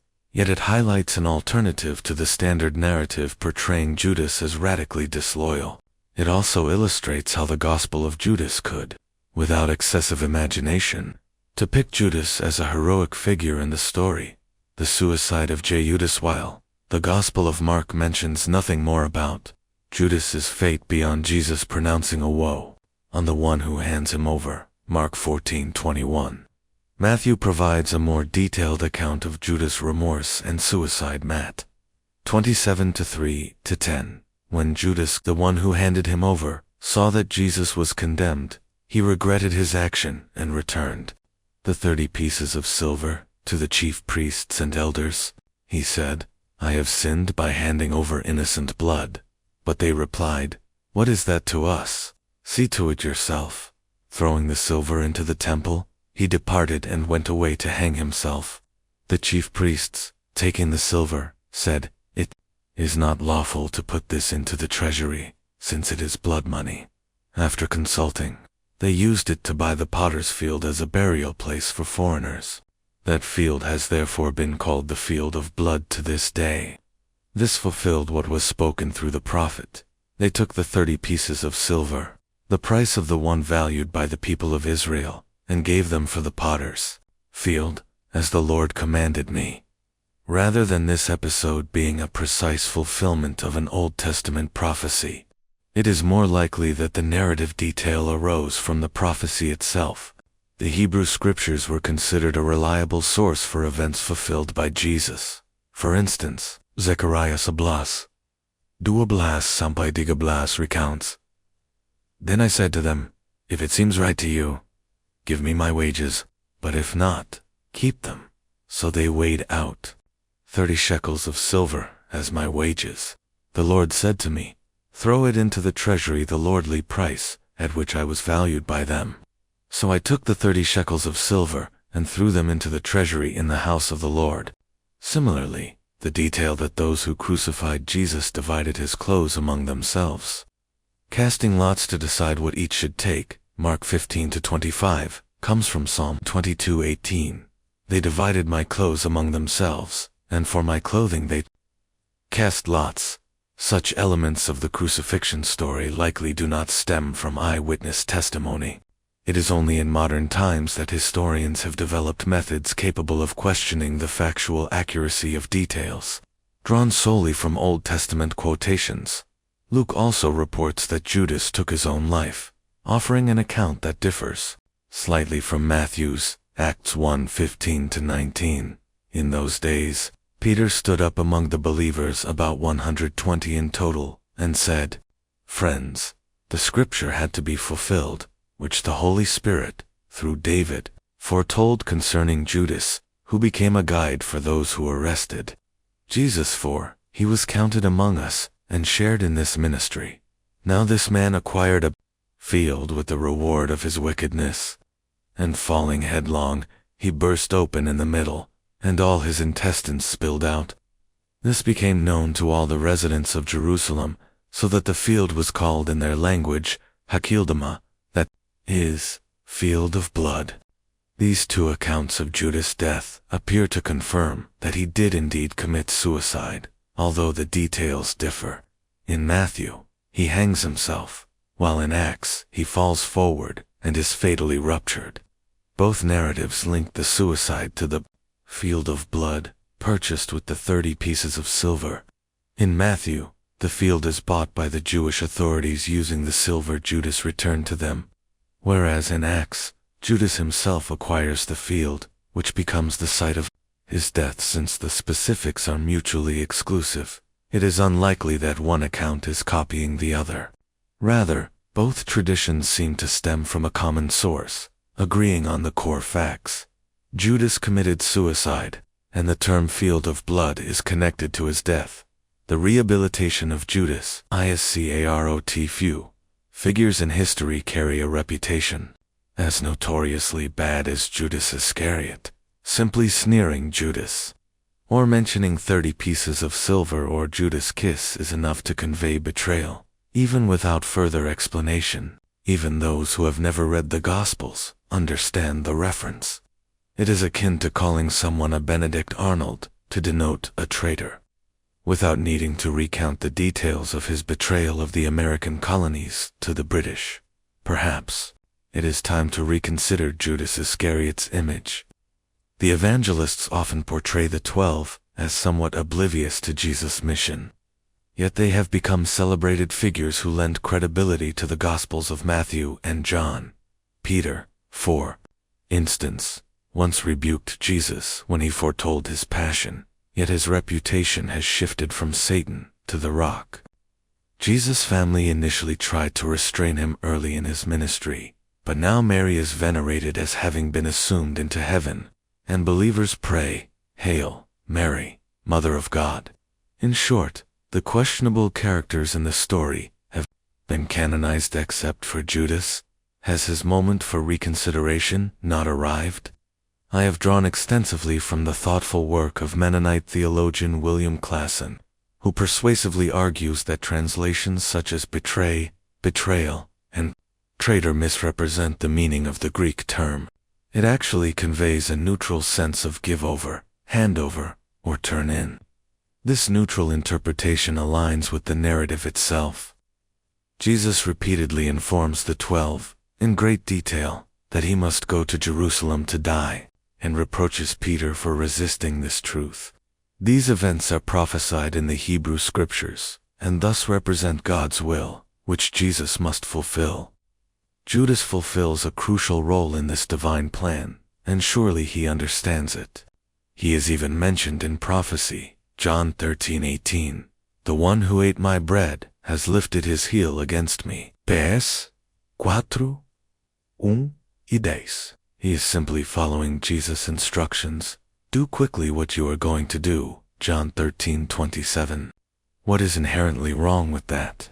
Of course, much of this reflects Markan theology rather than historical fact, which is sometimes overlooked in attempts to rehabilitate Judas.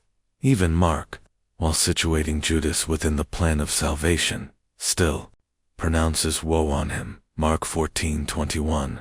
Yet, at the same time, Mark portrays the rest of the 12 as foolish, Peter as Satan, and Jesus' family as awkwardly embarrassed by his radical behavior, though his mother remains with him to the bitter end, and his brother James emerges as a leader in the Jerusalem church. Christianity has since rehabilitated all of these figures, making it somewhat inconsistent to leave Judas Iscariot condemned alone. The case has been made that Judas might have believed that bringing Jesus before the official Jewish authorities was the proper course of action, thinking they would understand his message and validate his ministry. Yet, in Mark's account, Jesus predicts the events of Good Friday in detail, explicitly identifying the chief priests and the scribes as the agents of evil. Judas would have been extraordinarily naive not to realize the consequences of handing Jesus over to them. Interpreting the canonical Gospels as favoring Judas is therefore extremely challenging. Matthew and Luke do not significantly revise Mark's account to absolve him, and the Gospel of John presents him in an even worse light. It is true that Matthew and the book of Acts report Judas's remorse returning the 30 pieces of silver to the Jewish authorities, or purchasing a field for his suicide and ultimately taking his own life. While these details might seem to offer some measure of exoneration, they hardly make him a sympathetic figure in the canonical texts. Perhaps the most meaningful way to reconsider Judas is to reflect on Jesus' own teachings about forgiveness. He famously said regarding those who crucified him, "Forgive them, for they know not what they do," a sentiment echoed by Stephen, the first Christian martyr, at his stoning. He also promised one of the criminals being crucified alongside him, "Today you will be with me in paradise." His broader teachings consistently point toward mercy and compassion. In passages preserved in the Q source, often revered as part of the Sermon on the Mount, Jesus instructs, Love your enemies, and pray for those who persecute you, so that you may be children of your Father, who lets the sun rise on both the evil and the good, and sends rain on the just and the unjust. If someone strikes you on the cheek, offer the other as well. If a person takes you to court to seize your coat, give them your cloak too. If someone compels you to go 1 mile, go with them too. Give to those who ask, and do not demand back from those who borrow. Treat others as you would like to be treated. If you love only those who love you, what reward will you have? Even tax collectors do that. And if you lend only to those from whom you hope to receive, what credit is that to you? Even Gentiles do the same. Viewed in this light, the call to love, forgive, and act generously applies even to those who have wronged us potentially, including Judas. Be compassionate, just as your Father is compassionate. Do not judge, so that you yourselves will not be judged. For the way you judge others, you will be judged in the same way, and the measure you use will be the measure applied to you. Consider this: who among you with 100 sheep, if one goes missing, would not leave the 99 in the open country and go in search of the lost one? And when he finds it, he rejoices more over that one than over the 99 that were never lost. Or take a woman who has 10 coins. If she loses one, would she not light a lamp, sweep the house, and search carefully until she finds it? And when she finds it, she calls her friends and neighbors together, saying, "Rejoice with me, for I have found the coin I had lost." In the same way, there is joy in the presence of the angels over one sinner who repents. If your brother sins against you, confront him, and if he repents, forgive him. Even if he sins against you 7 times in 1 day, you are to forgive him 7 times. So what does this mean for Judas? Should we forgive him and love our enemy? While the arguments that his actions were justified, under the circumstances, remain unconvincing, we can at least stop using him as a scapegoat. We can seek a fairer, more compassionate understanding of him. 3. The Gnostic Judas. The first notable account of Judas after the New Testament is his Vindication. In the mid-2nd century, a Gospel of Judas was composed by a Gnostic sect known as the Cainites. Naturally, it was quickly suppressed, but it appears that this very text has been rediscovered in modern times. What did we know about the Gospel of Judas before this rediscovery from the heresy-hunting church fathers who condemned it, and from our understanding of how texts were composed at that time? The Gospel of Judas is first mentioned by Irenaeus, who wrote Refutation of All Heresies in Lyon, France. Around 180 CE later, it was also documented by another heresy hunter, Epiphanius, Bishop of Salamis on Cyprus, in the 4th century. So our starting point has to be their accounts. Irenaeus's alarmed report reveals a great deal about how the Cainites used Scripture and, therefore, how they interpreted Judas's role in the biblical narrative. In fact, he directly mentions the Gospel of Judas in this context. Some claim that Cain derived his existence from the power above, and assert that Esau, Korah, the Sodomites, and all such figures are connected to them. Because of this, they say, they have been opposed by the Creator, yet none have been harmed. For Sophia would often take what belonged to her from them. They claim that Judas the traitor understood these truths thoroughly, and alone, knowing the truth, as no one else did, carried out the mystery of the betrayal. Through him, all things, both earthly and heavenly, were thrown into confusion. They created a work to this effect, which they call the Gospel of Judas. Esau, Korah, and the Sodomites are hardly the kind of company one would want to keep, and, as the saying goes, we are known by the company we keep. Judas's companions were so infamous that the God of the Hebrew Scriptures punished them severely. Let's examine the details. Esau was the elder son of Isaac and Rebekah, who sold his birthright to his younger brother Jacob for a mere mess of pottage. As Paul summarizes in Romans, "I have loved Jacob, but I have hated Esau," or as Hebrews warns, "See to it that no one becomes like Esau, an immoral and godless person who sold his birthright for a single meal. Korah, meanwhile, was either Esau's son or perhaps his grandson, depending on the genealogy. In any case, Korah is remembered for leading a revolt against Moses and Aaron, a story we will explore in more detail later. The Sodomites are infamous for the same reason their city's name lives on in the term sodomy. Sodom was a large city at the southern end of the Dead Sea, already notorious as a ruin in antiquity. I participated in an archaeological excavation of the probable site, Bab Edra, back in 1965. Though we found no incriminating evidence, Abraham's nephew, Lot, lived there and offered hospitality to two angelic visitors. But that night, the situation took a dark turn. Before they lay down, the men of the city, both young and old, all the people to the last man, surrounded the house, and they called to Lot, "Where are the men who came to you tonight? Bring them out to us, so that we may know them." God's destruction of Sodom became widely known as a warning against committing abominations, deserving severe punishment. The Gospel of Matthew even references this warning, "For Sodom it shall be more bearable on that day than for that town." Sodom, along with its sister city Gomorrah, went down in history as the epitome of wickedness in the ancient world.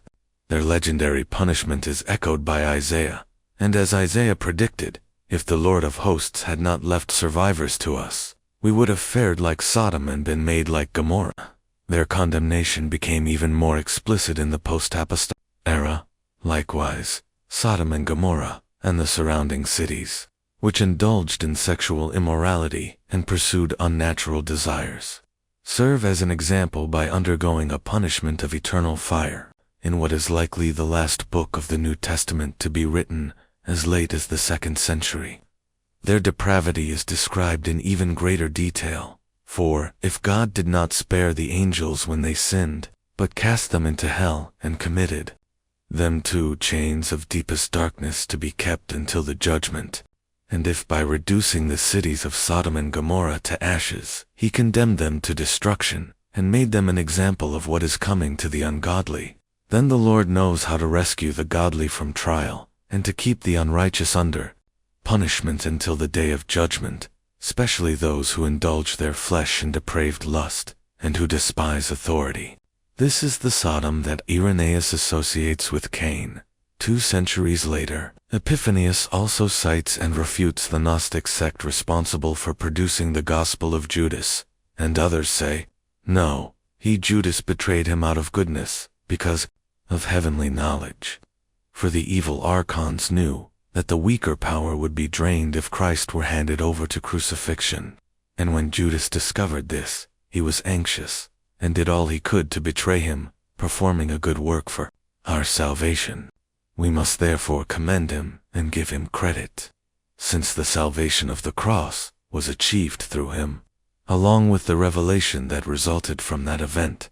According to Epiphanius, Judas did not betray the Savior from true understanding, as the Gnostics claimed, nor are the Jews rewarded for crucifying the Lord, even though salvation comes through the cross. Judas's act was not intended to bring about salvation, but rather stemmed from ignorance, envy, and greed, and therefore, they say, Judas discovered all about the higher powers.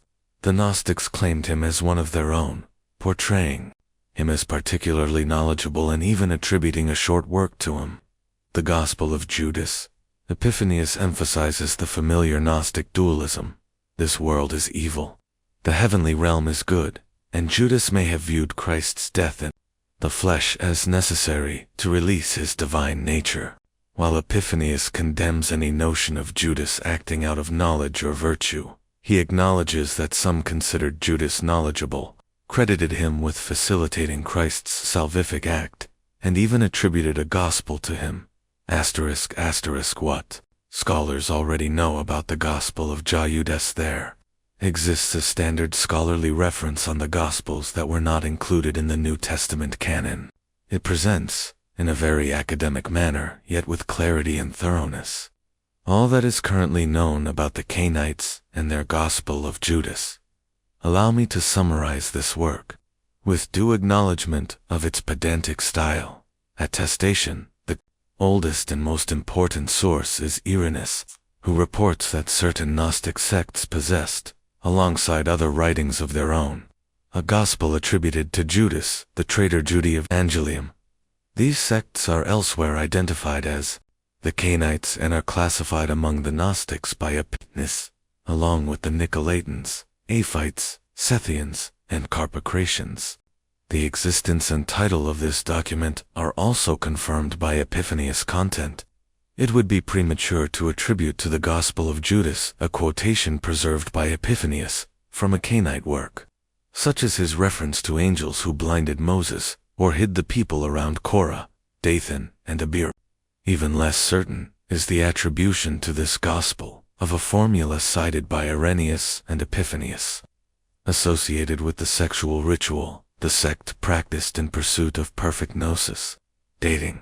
The Gospel of Judas must have been composed before 180 CE, as this is the first time Irenaeus mentions it in Against Heresies. If it truly originated from the Cainites, and if this sect, assuming it was an independent Gnostic group, was partially influenced, as some scholars suggest, by Marcion's teachings, then the text was unlikely to have been written before the mid-2nd century. However, these assumptions are speculative, so it is safest to estimate a composition date roughly between 130 and 170 CE. Very little concrete information exists about the Gospel of Judas itself, but we know more about the sect credited with producing it, the Cainites. Irenaeus categorized them as Gnostics, and Epiphanius associated them with the people around Korah, Dathan, and Abiram. While this is clearly a form of guilt by association, it provides insight into how the early church fathers viewed them. What had Dathan and Abiram done that was considered so egregious? The Hebrew scriptures recount their story in vivid detail. Dathan and Abiram came out and stood at the entrances of their tents, together with their wives, children, and little ones. Moses said, "This is how you will know that the Lord has sent me to perform all these works. It is not by my own will. If these people die a natural death, or if ordinary fate befalls them, then the Lord has not sent me. But if the Lord creates something new, and the ground opens its mouth to swallow them, along with everything they own, and they go down alive into Sheol, then you will know that these men have despised the Lord." As soon as Moses finished speaking, the ground beneath them split open. The earth swallowed them, along with their households and all their possessions. They went down alive into Sheol, and the earth closed over them. Thus they perished from the midst of the assembly. The story is recounted again in a straightforward list of the Israelites who left Egypt with Moses, Numbers 26:9-11, the descendants of Eliab, Nemuel, Dathan, and Abiram. These are the same Dathan and Abiram who, along with Korah, were chosen from the congregation, but rebelled against Moses and Aaron. In their rebellion against the Lord, the earth opened and swallowed them, together with Korah, while fire consumed 250 men in their company, serving as a dire warning. Yet the sons of Korah survived. Even in Deuteronomy, when God's deeds for the chosen people are summarized, this event is highlighted. Deuteronomy 11:2, 6-7. Remember today that it is you who must recognize his greatness, his mighty hand and outstretched arm. Consider what he did to Dathan and Abiram, sons of Eliab, son of Reuben.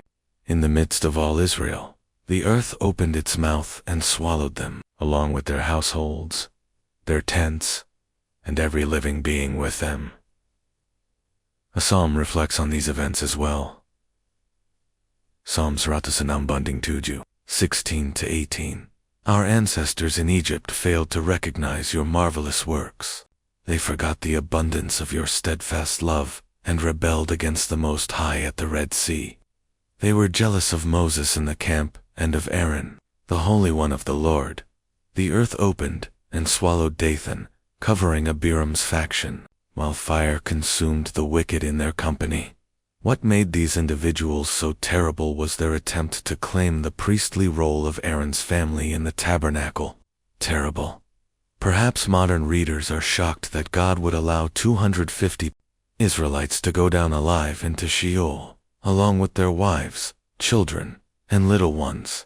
Could this also have unsettled earlier readers, making them question just how good and loving God truly was? Be careful, I may be nudging you toward a Gnostic perspective, even a Cainite one. Back then, all one had to do was fully grasp the extreme wickedness of the world, so overwhelming that it seemed unreasonable to blame Adam and Eve alone. God must have created it this way, if not before Adam and Eve, then at least as harsh punishment afterward. A Gnostic creation, STOR, was what Adam and Eve sought to do truly so dreadful that they deserved to be blamed for all the evil in the world. A reflective person, what the Gnostics would call a thinker, might interpret the Genesis 3 story in a way that reverses its meaning. The law recounts this. God instructed Adam, "You may eat from every tree, but do not eat from the tree in the center of paradise. For on the day you do, you will surely die." Yet the serpent, more cunning than all other creatures in paradise, convinced Eve, saying, "When you eat from the tree at the center of paradise, the eyes of your mind will be opened." Eve listened, reached out her hand, took the fruit, and ate. She then gave some to her husband, who was with her. At once, they realized their nakedness and sewed fig leaves together to cover themselves later. As evening came, God walked through the garden. Seeing him, Adam hid. God called out, "Adam, where are you?" Adam replied, "I am beneath the fig tree." At that instant, God understood that Adam had eaten from the tree he had forbidden. God asked, "Who instructed you?" Adam answered, "The woman you gave me." And the woman said, "The serpent instructed me." God cursed the serpent and named him devil. Then he said, "Now Adam has become like one of us, knowing good and evil. Let us drive him out of paradise, so that he does not reach for the tree of life, eat, and live forever."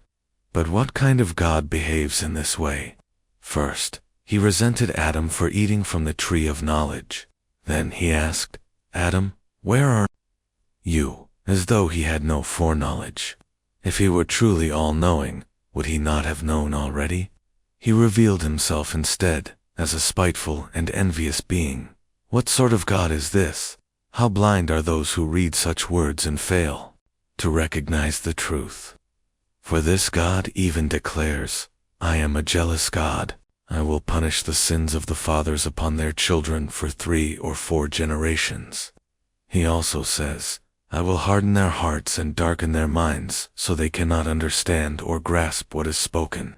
And yet these are the promises he makes to those who trust him and worship him. The Gnostic would challenge us with questions. Are you too a victim of blindness? Unaware that God is described as jealous one, who hardens the heart and clouds the mind so that you cannot comprehend? Do you not see that this God seems far from wise, unable even to know where Adam was hiding? What harm is there in having the eyes of the mind opened? What is wrong with Adam becoming like one of us, sharing in divinity, becoming godlike? Why should eating from the tree of life and gaining eternal existence be considered evil? Do you truly oppose the idea of the soul's immortality? What sort of God is this, then, a spiteful begrudger? Such a malevolent deity would indeed explain why the world he fashioned is so full of misery. But is that truly the final word? Is there no possibility of hope?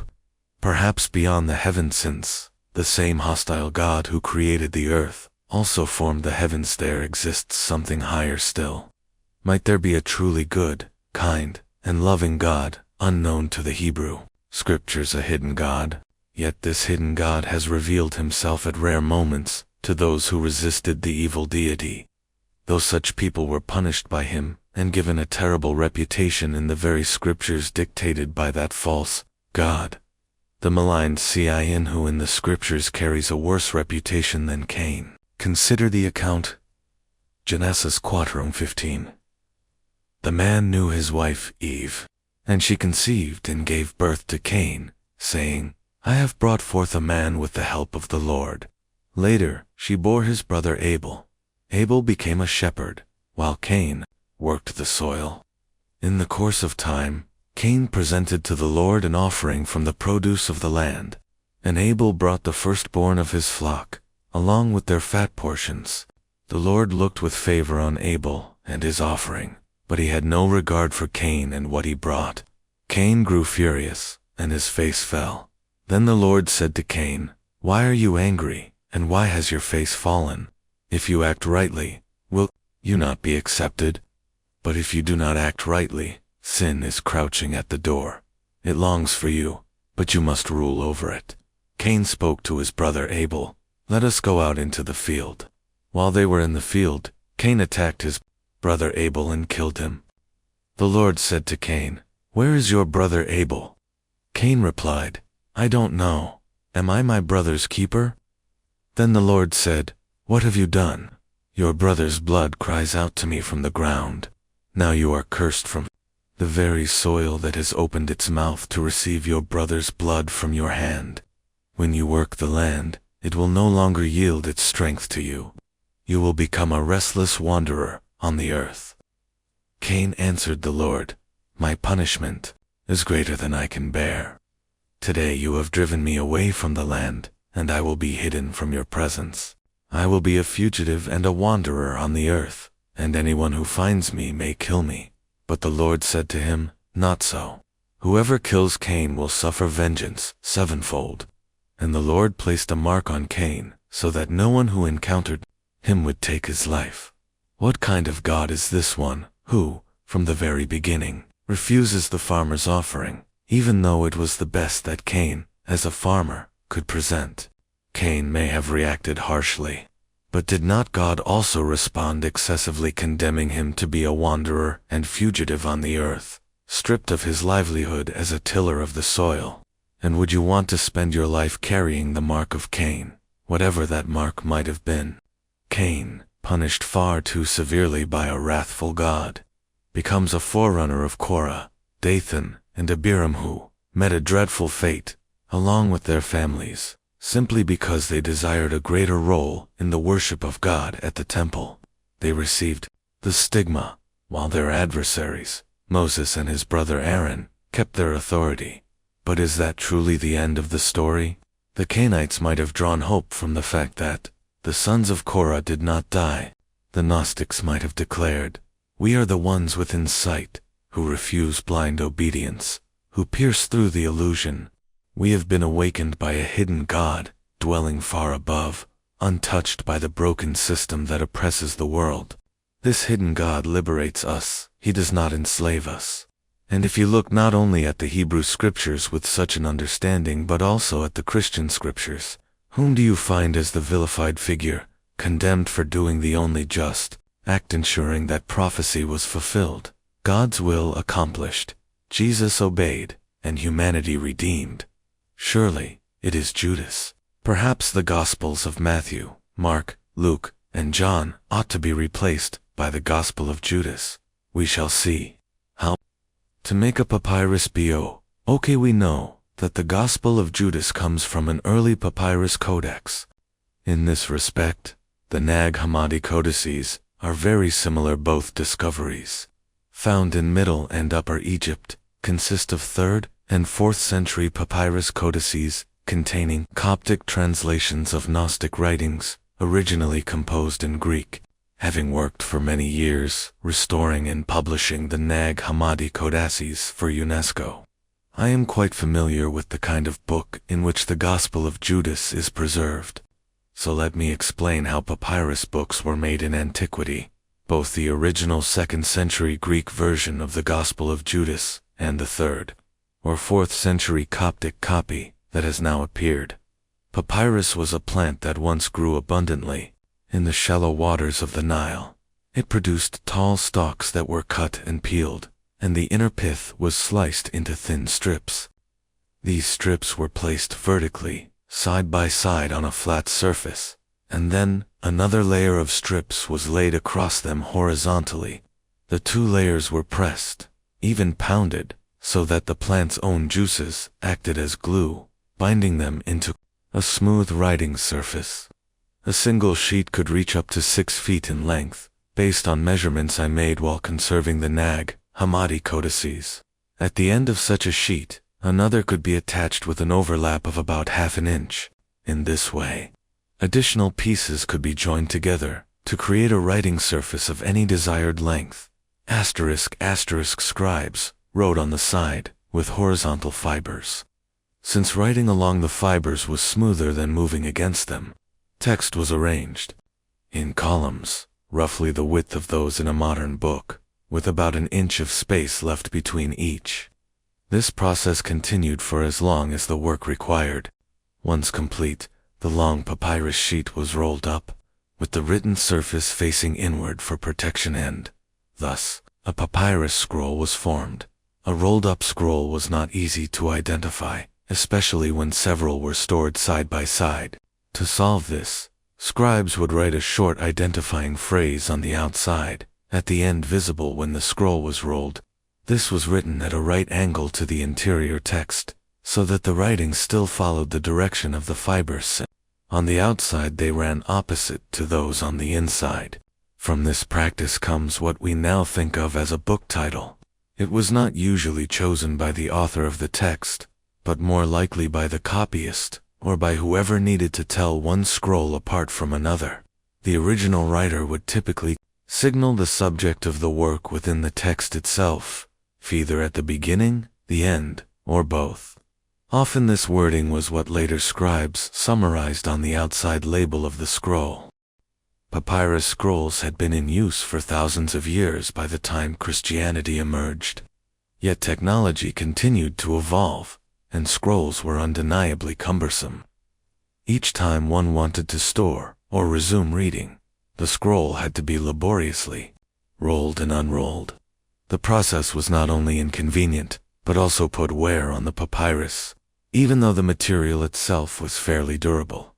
Around the beginning of the Christian era, a new form began to appear first among Roman schoolchildren. It was a kind of notebook made of 2 thin wooden boards, each coated on the inner side with wax. Placed together with the wax surfaces facing inward, the boards protected the writing space. Children would inscribe their lessons on the wax, then scrape it smooth to reuse, sometimes applying fresh wax overnight to make it ready again. I recall myself as a child using a small black board and chalk in much the same way. Eventually, someone realized the wax could be replaced with sheets of papyrus. A few leaves were bound together and fastened to the wooden covers so they would not fall out. Over time, the wooden boards evolved into leather covers. The few papyrus sheets expanded into gatherings or quires, and the result was something very much like a modern book pages that could be turned. This form was called a codex plural, codices, distinguishing it from the scroll. The word meant simply a handful, a book compact enough to hold in one hand and leaf through, instead of a long roll that had to be spread out on a table and unrolled with both hands. Gradually, works that had originally been composed to fit the length of a manageable scroll were transcribed into codices. Scrolls generally had to remain fairly short, otherwise the reader would be forced to unroll them endlessly just to locate a passage. A codex, however, was far more practical. One could simply open it to the middle and continue reading from the point last reached, particularly since the pages were often numbered.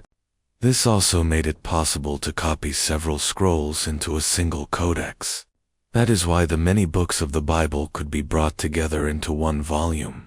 The Bible, originally each was written on a separate scroll, a format still preferred by Jews for their scriptures, but now they could all be gathered within one codex. This explains why we speak of the books of the Bible in their earliest form.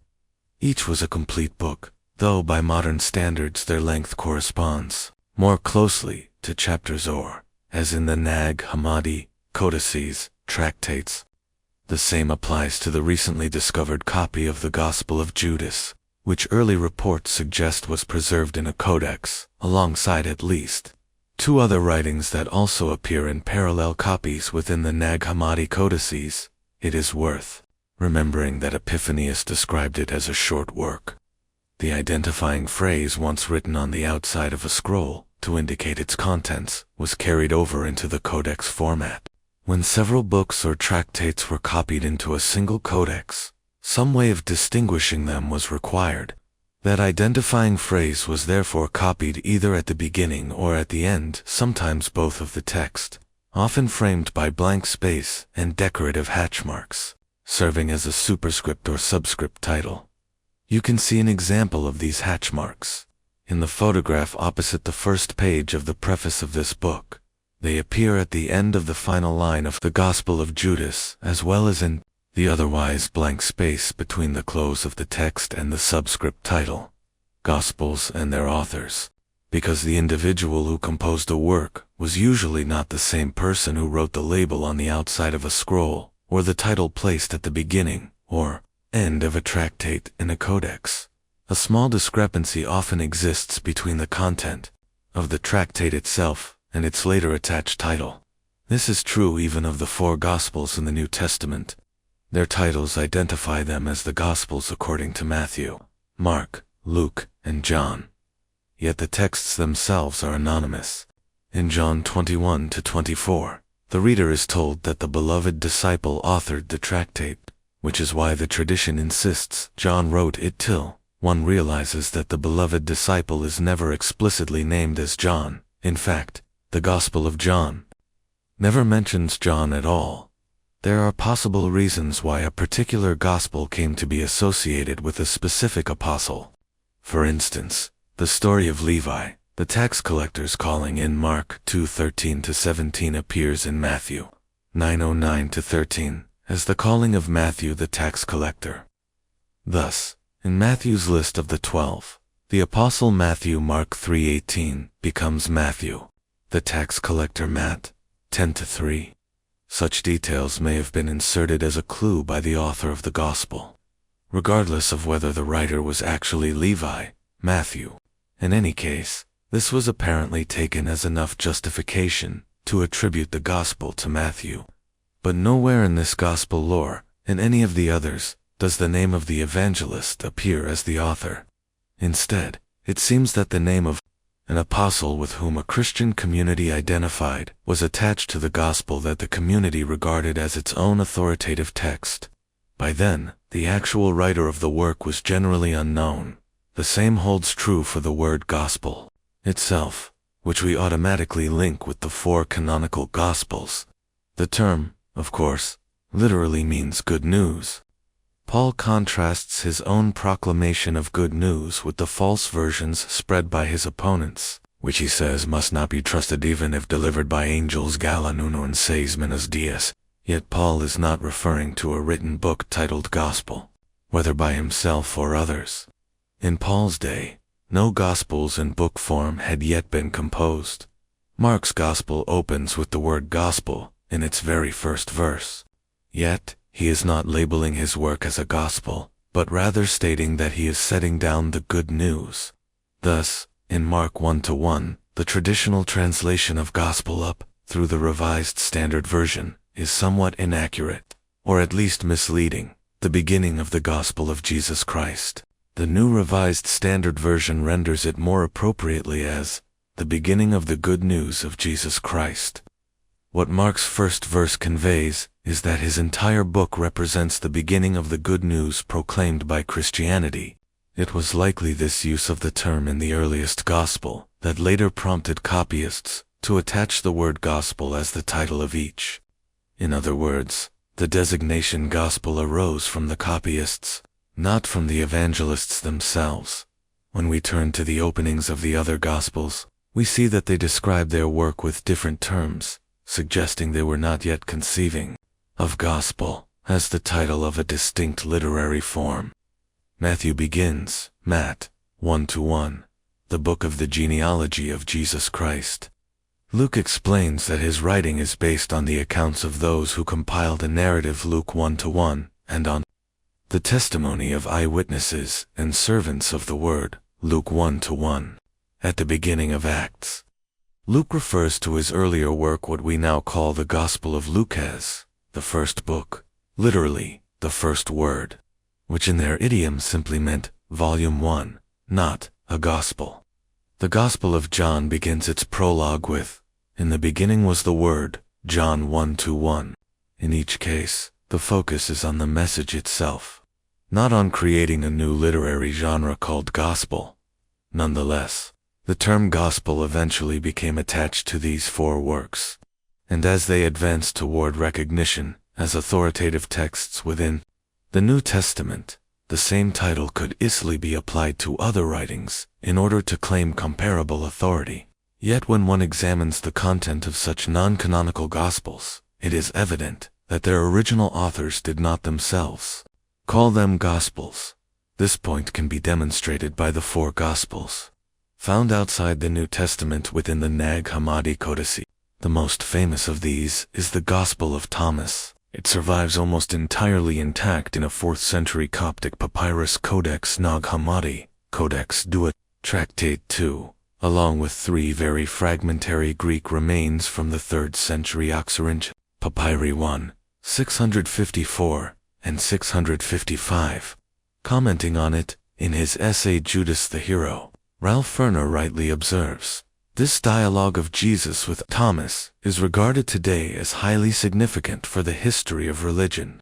Some scholars even call it the 5th Gospel, and suggest it could represent the original source from which the canonical Gospels drew. Although the Gospel of Thomas is less a dialogue than a collection of 114 sayings attributed to Jesus, it is nevertheless a discovery of immense importance, arguably the most significant gospel outside the New Testament.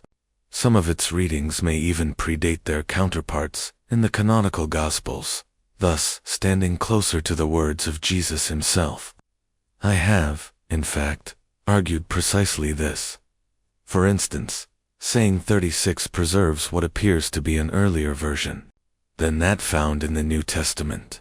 In the well-known sayings about the ravens and lilies that rely on God's care, the lilies are described in Luke as those that grow, a rather odd expression. By contrast, the Gospel of Thomas in the Greek text, Poxy, 655 records, they do not card. This refers to the very first task women performed in turning sheep's wool into clothing. The textual difference is minimal in spelling, but significant in meaning. It seems highly likely that the Gospel of Thomas preserves the authentic form, while the New Testament reflects a corrupted version. I have written extensively in defense of this point. Another example is the parable of the vineyard. In the New Testament, Mark 12:1-12, the parable already contains a secondary allegorical interpretation woven into it. In contrast, the Gospel of Thomas, saying 65, presents what appears to be the original form of the parable before that layer of allegory was added at the same time. Some sayings in the Gospel of Thomas appear to presuppose knowledge of the New Testament Gospels. For example, saying 16, which describes 5 members of a household in conflict, seems to echo Luke 12:52-53, though Luke's version appears to represent a late addition to the saying's gospel cue.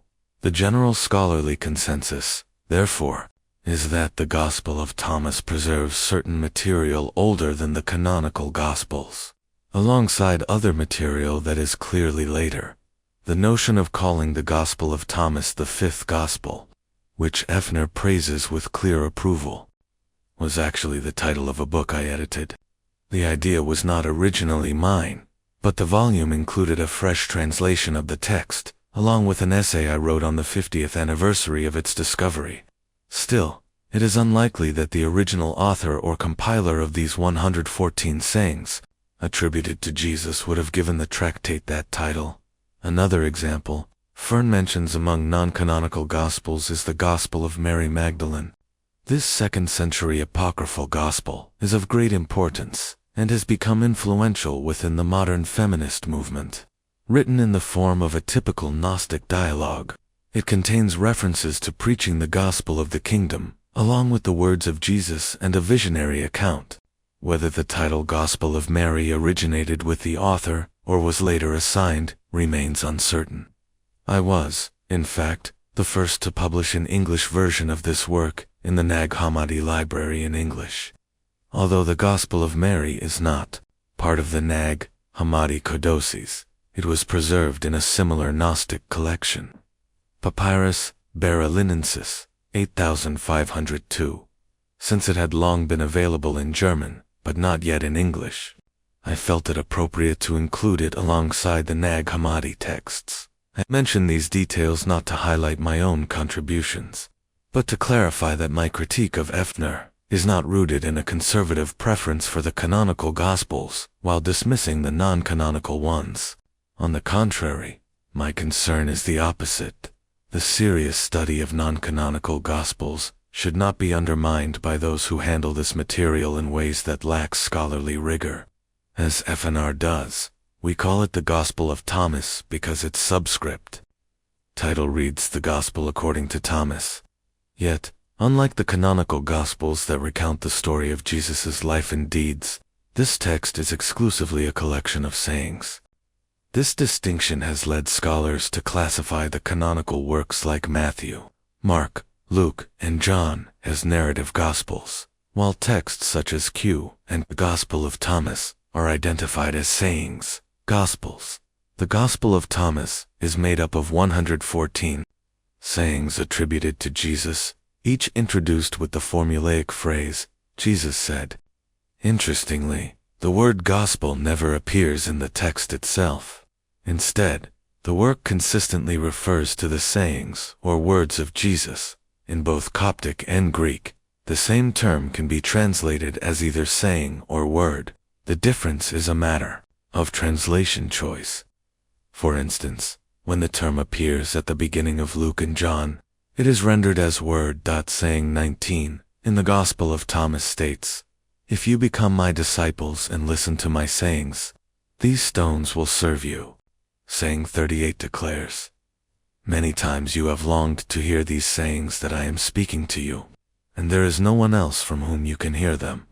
The introduction of the text itself begins, "These are the hidden sayings that the living Jesus spoke." The term sayings even appears in the very first verse.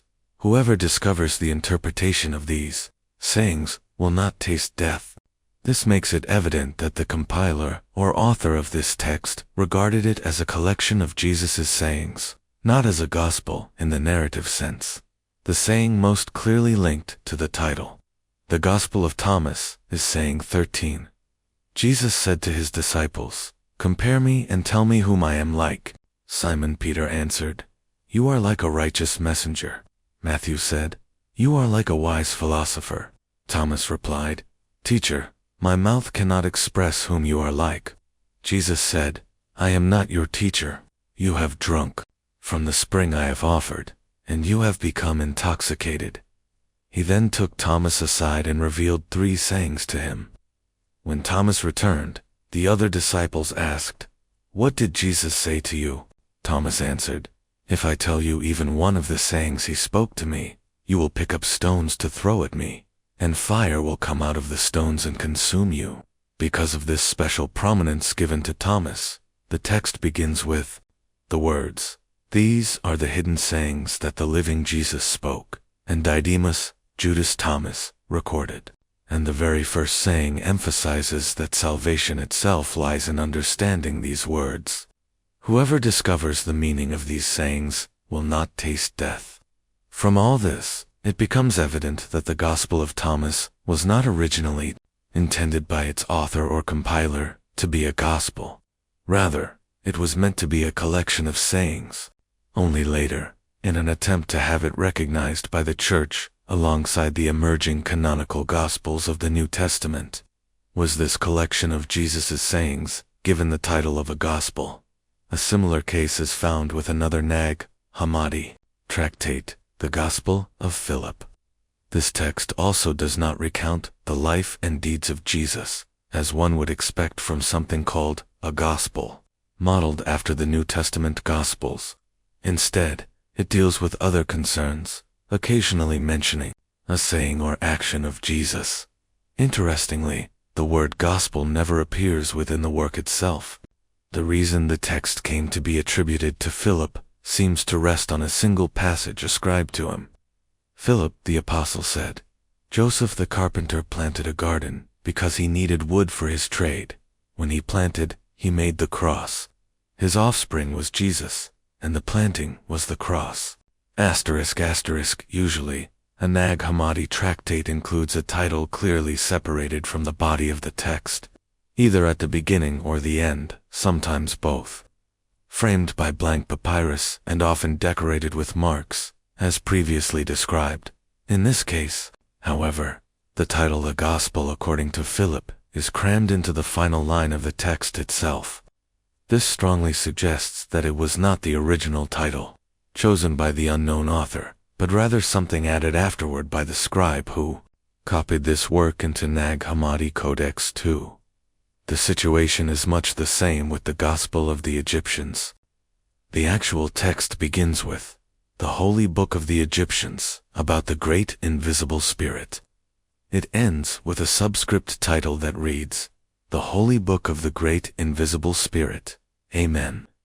Yet the scribe of Nag Hammadi, Codex III, inserted an additional note just before this ending, which says, "The Gospel of the Egyptians.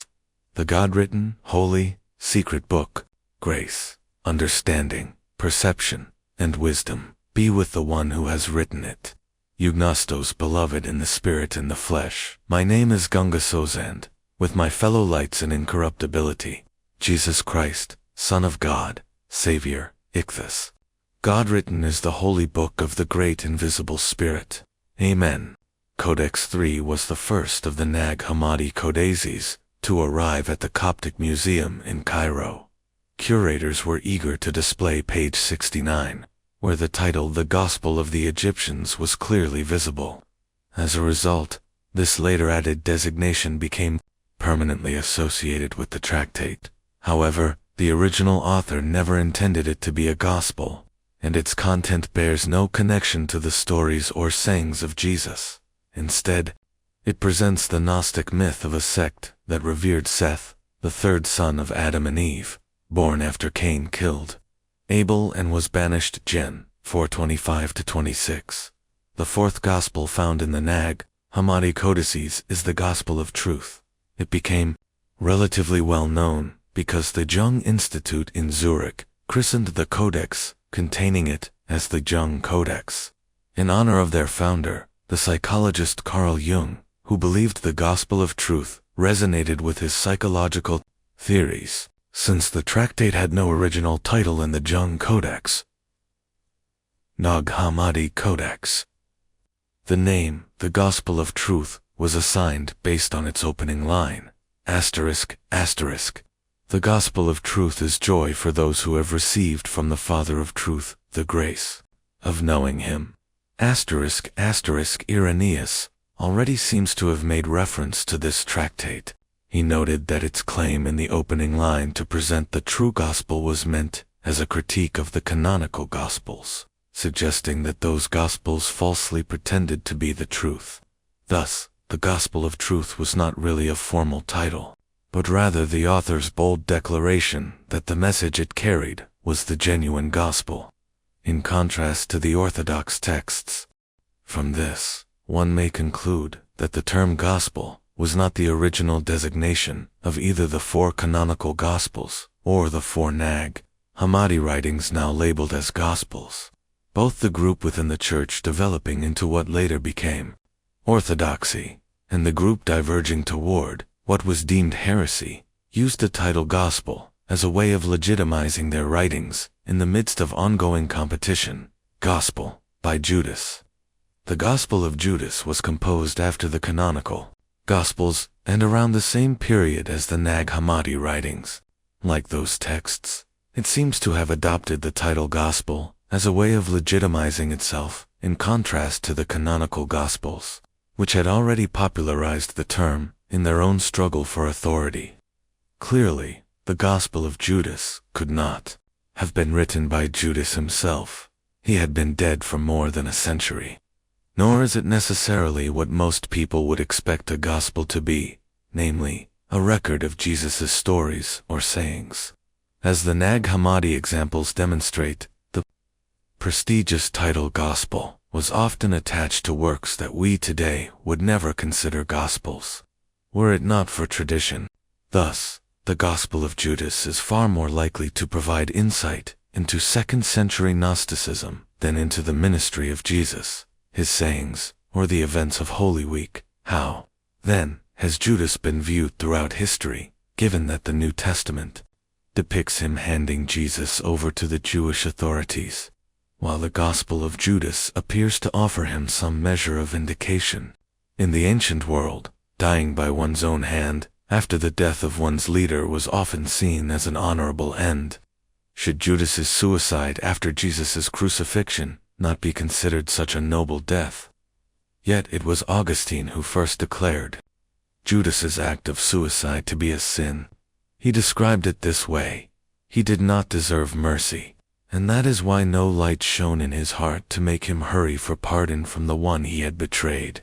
Thus, regardless of whether one interprets Judas's handing over of Jesus as part of God's plan of salvation, or as a simple betrayal of a friend, his suicide was deemed unforgivable.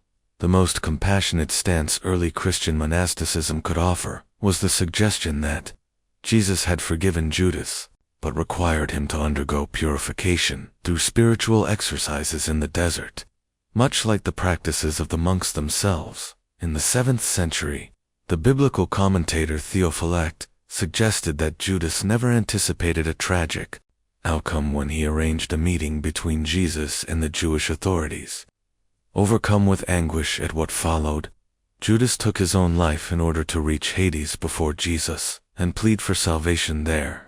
According to Theophylact, some say that Judas, driven by greed, believed he would profit from betraying Christ, and assumed that Christ would not actually be killed but would, as before, escape from the Jews. When he realized that Jesus had been condemned, already sentenced to death, he repented, since events had unfolded so differently from what he had imagined. Thus, he hanged himself to reach Hades before Jesus and beg for salvation. Yet it is said that, when he placed his neck into the noose, the tree bent downward, and he remained alive. For God willed that he either be preserved for repentance or be exposed to disgrace and shame. Others recount that, suffering from dropsy, he could not pass where a wagon could easily go. He then fell face forward, and his body burst open, as Luke records in Acts. A similar explanation was offered centuries later by the Dominican preacher Vincent Ferrer in a sermon of 1391. He taught that Judas's soul sought to rush to Christ on Calvary to ask for forgiveness. Judas, who betrayed and sold the Master, was seized after the crucifixion with a deep and genuine remorse that led him to try with all his strength to approach Christ and confess his betrayal. But, since Jesus was surrounded by a great crowd on the road to Calvary, Judas found it impossible to reach him. So he resolved, since I cannot fall at the Master's feet, I will at least approach him in spirit and humbly ask his forgiveness. He did so, and as he tied the rope and hanged himself, his soul hastened to Christ on Calvary, sought forgiveness, and received it fully, ascending with him into heaven. Judas's soul now shares in salvation with the elect. Yet throughout the Middle Ages, widespread anti-Semitism turned Judas into the ultimate betrayer. Artists and preachers exaggerated his image into a grotesque caricature of a Jew, portraying him with distorted features, a large hooked nose, red hair, and, above all, an insatiable lust for money in order to stir up hostile sentiment. William Klassen traced the primary sources responsible for shaping the deeply negative view of Judas during the Dark Ages. He begins with Carmen Paschal, written by Sedulius shortly before 431. According to Klassen, Sedulius was likely more responsible than anyone else for the hostile image of Judas that became widespread among the educated, especially theologians and clergy. The Carmen Paschal was required reading in medieval schools, and continued to inspire both Latin and vernacular biblical epics well into the 17th century. Generations of European readers considered it a work of lasting importance. Showed no restraint in his treatment of Judas. His longest literary digression is devoted to him. and his curses against Judas without any biblical basis set the tone for later writers. The second major influence highlighted by Klassen is the Legenda Rea Golden Legends. This collection of apocryphal tales, first compiled by the Dominican Jacob of Voragine, 1230 to 1298, circulated widely from the 14th and 15th centuries onward. What the Carmen Paschal represented for the educated, the Legend Aurea provided for the uneducated. It permeated the intellectual and spiritual life of the Middle Ages and, according to some scholars, remained the most widely read devotional book in Western Christianity. In 1991, Klassen also drew attention to the sermons of Abraham Santa Clara, Hans Ulrich Megarel, 1644 to 1709. One of the most powerful preachers of his era, his work Defaming Judas, originally published between 1686 and 1695, carried the title Erzschelm, which can be loosely translated as prime slime.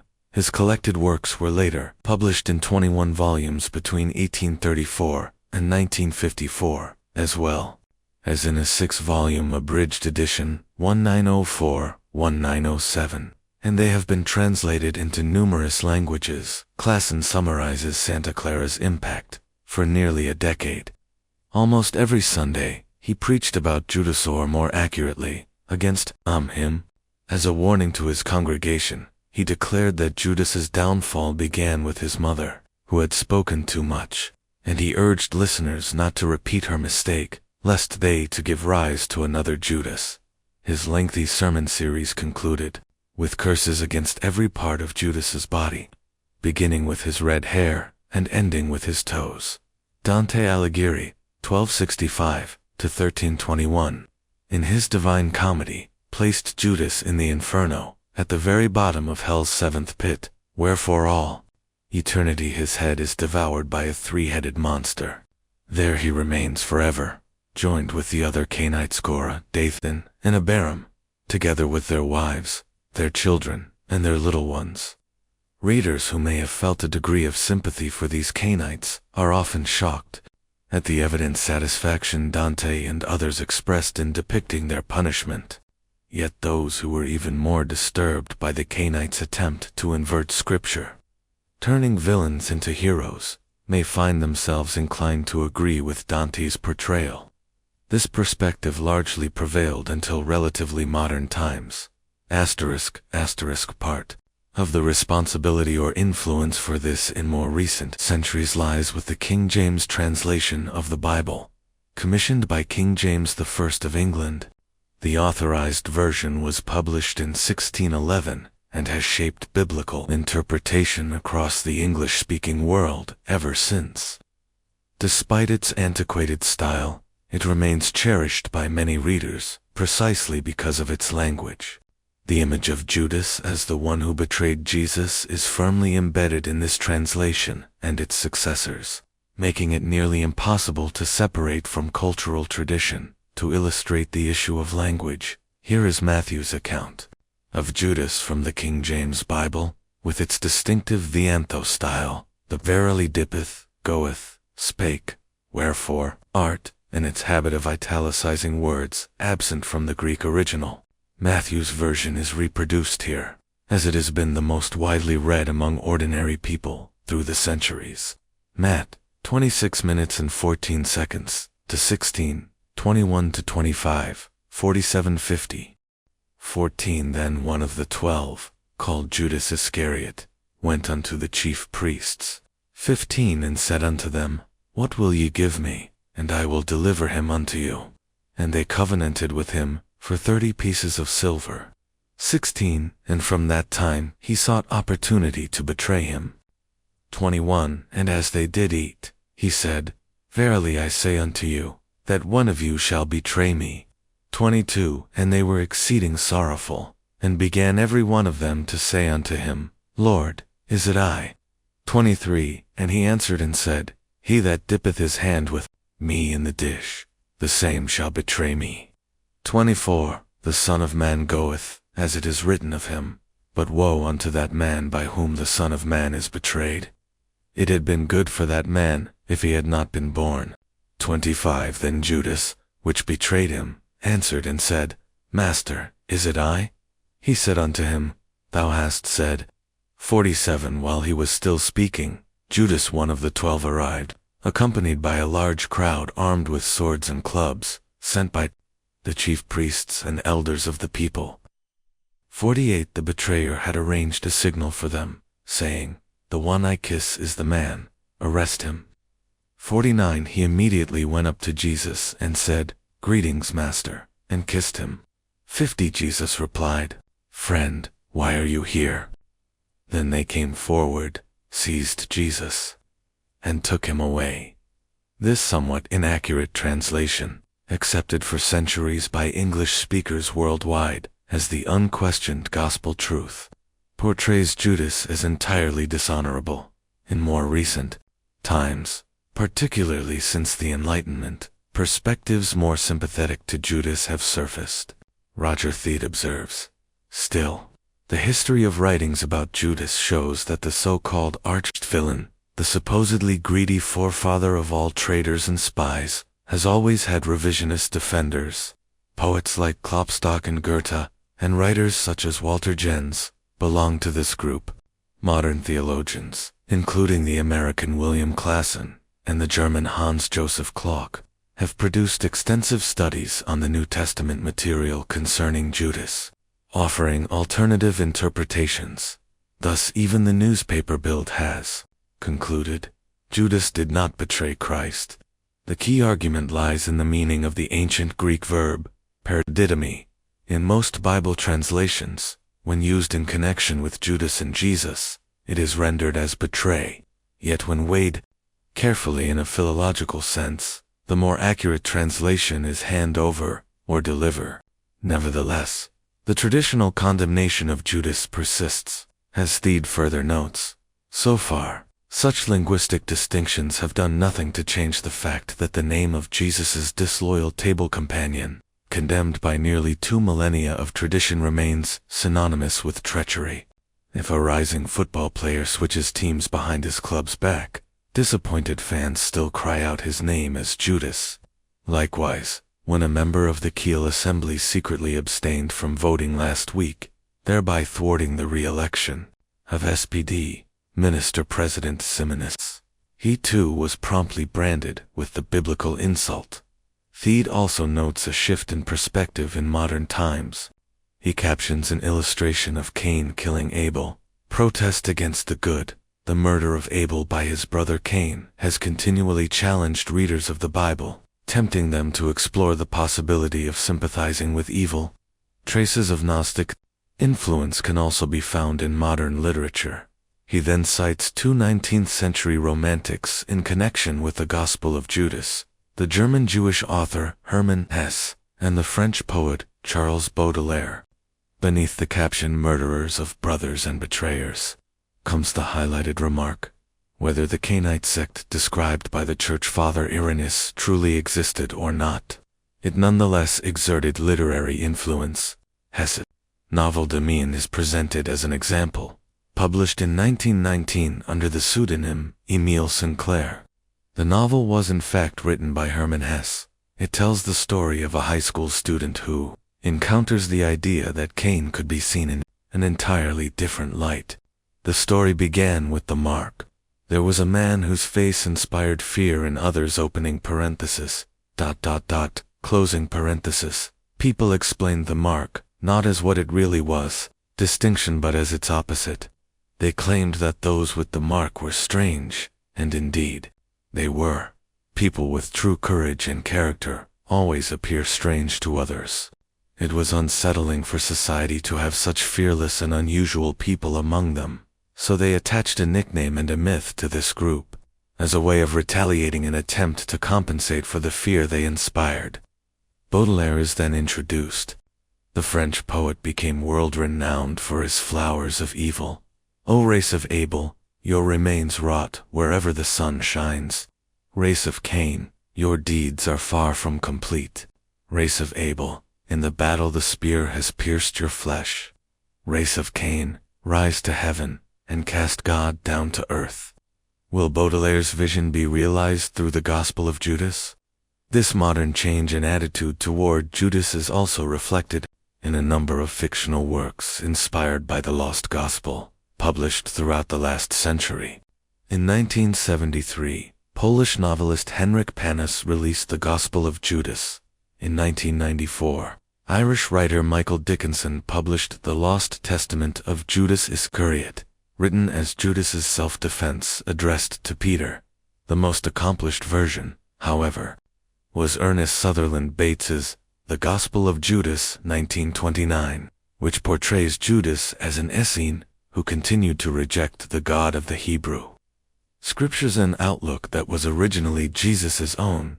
In 2001, Hugh S. Piper published a critical survey of this body of literature, regarding it as symptomatic of contemporary estrangement from traditional Christianity and its restriction to the canonical text, especially now that the Dead Sea Scrolls and the Nag Hammadi codices have broadened the horizon of Jewish and Christian writings from that era.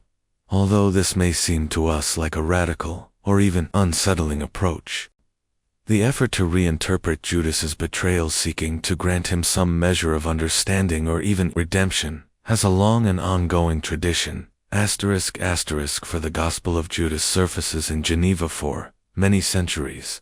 The Gospel of Judas remained hidden, suppressed by the Orthodox Church. That secrecy was finally broken when Rodolphe Cassar revealed that the text had resurfaced and, moreover, that he was preparing an edition of it. On July 1, 2004, at 11:30 a.m., the world received the news. In the Picard Auditorium of a Paris research institute near the Seine, Cassaran, elder statesman of philology, took the stage at the 8th International Congress of Coptic Studies to deliver a much-anticipated 20-minute lecture. His chosen title, Un Nouvel Apocryphe, Copte Nu Coptic Apocryphon, at first sounded unremarkable, yet only a few sentences into his talk, it was clear that Cassar intended to celebrate the discovery as the rare and extraordinary resurrection of a long-lost text. The work in question had caused a sensation in the 2nd century CE, only to vanish almost completely from history. What had re-emerged was none other than a copy of one of the most reviled writings of antiquity, the Gospel of Judas, first mentioned by the Church Father Irenaeus of Lyon around 180 CE. Cassar's announcement in Paris quickly gave rise to sensational coverage in German-language popular journals. Ralph Finzer reported on it in the Swiss news magazine Fax, followed by a feature story by Roger Thiede in the German magazine Focus. Soon after, Robert McAllister Hall published an expose in English on Internet disputes involving one of the owners of the Gospel of Judas, Mario Jean Roberti, and antiquities dealer Michel Van Rijn. Both Ferner and Hall interviewed me by phone, one from Zurich, the other from London, while preparing their pieces. My responses, however, seemed to have little influence on what they eventually wrote.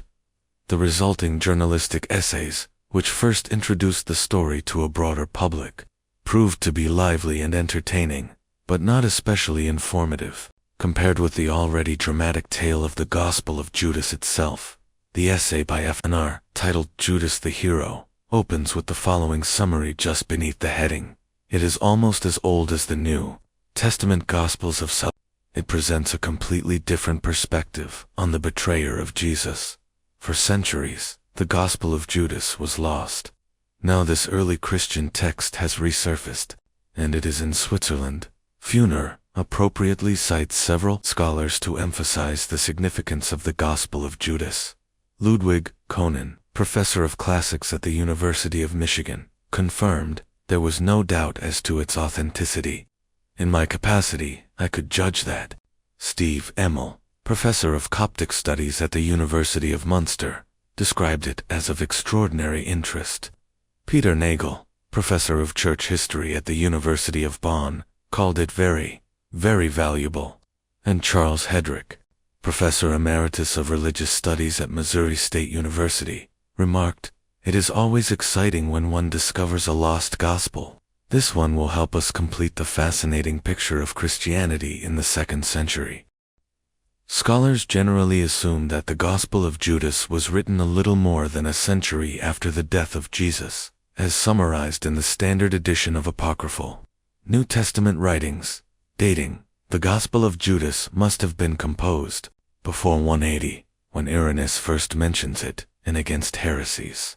If it truly was a Cainite text, and if this sect, assuming it was an independent Gnostic movement, was formed partly in connection with the teachings of Marcion, then the apocrypha could hardly have been written before the mid-2nd century. However, this rests on weak arguments. The most likely estimate is somewhere between 130 and 170. Not long after, however, the Gospel of Judas disappeared again and did not resurface until 1983. The University of Michigan has long been recognized as the leading American institution for acquiring and editing papyrus manuscripts. In 1975, this reputation was further strengthened when Michigan successfully recruited Ludwig Koenen from the University of Cologne to its Department of Classics. Koenen, already a distinguished scholar, had built a reputation for discovering and editing papyrus texts. He is perhaps best known for the Cologne Mahoney Codex, a tiny biography of the 3rd century Persian founder of Manichaeism. Today it remains the prized exhibit of the University of Cologne's papyrus collection. So small, it is nearly illegible. To the naked eye, the codex likely served more as an amulet for good fortune than as a book intended to be read or stored on a shelf.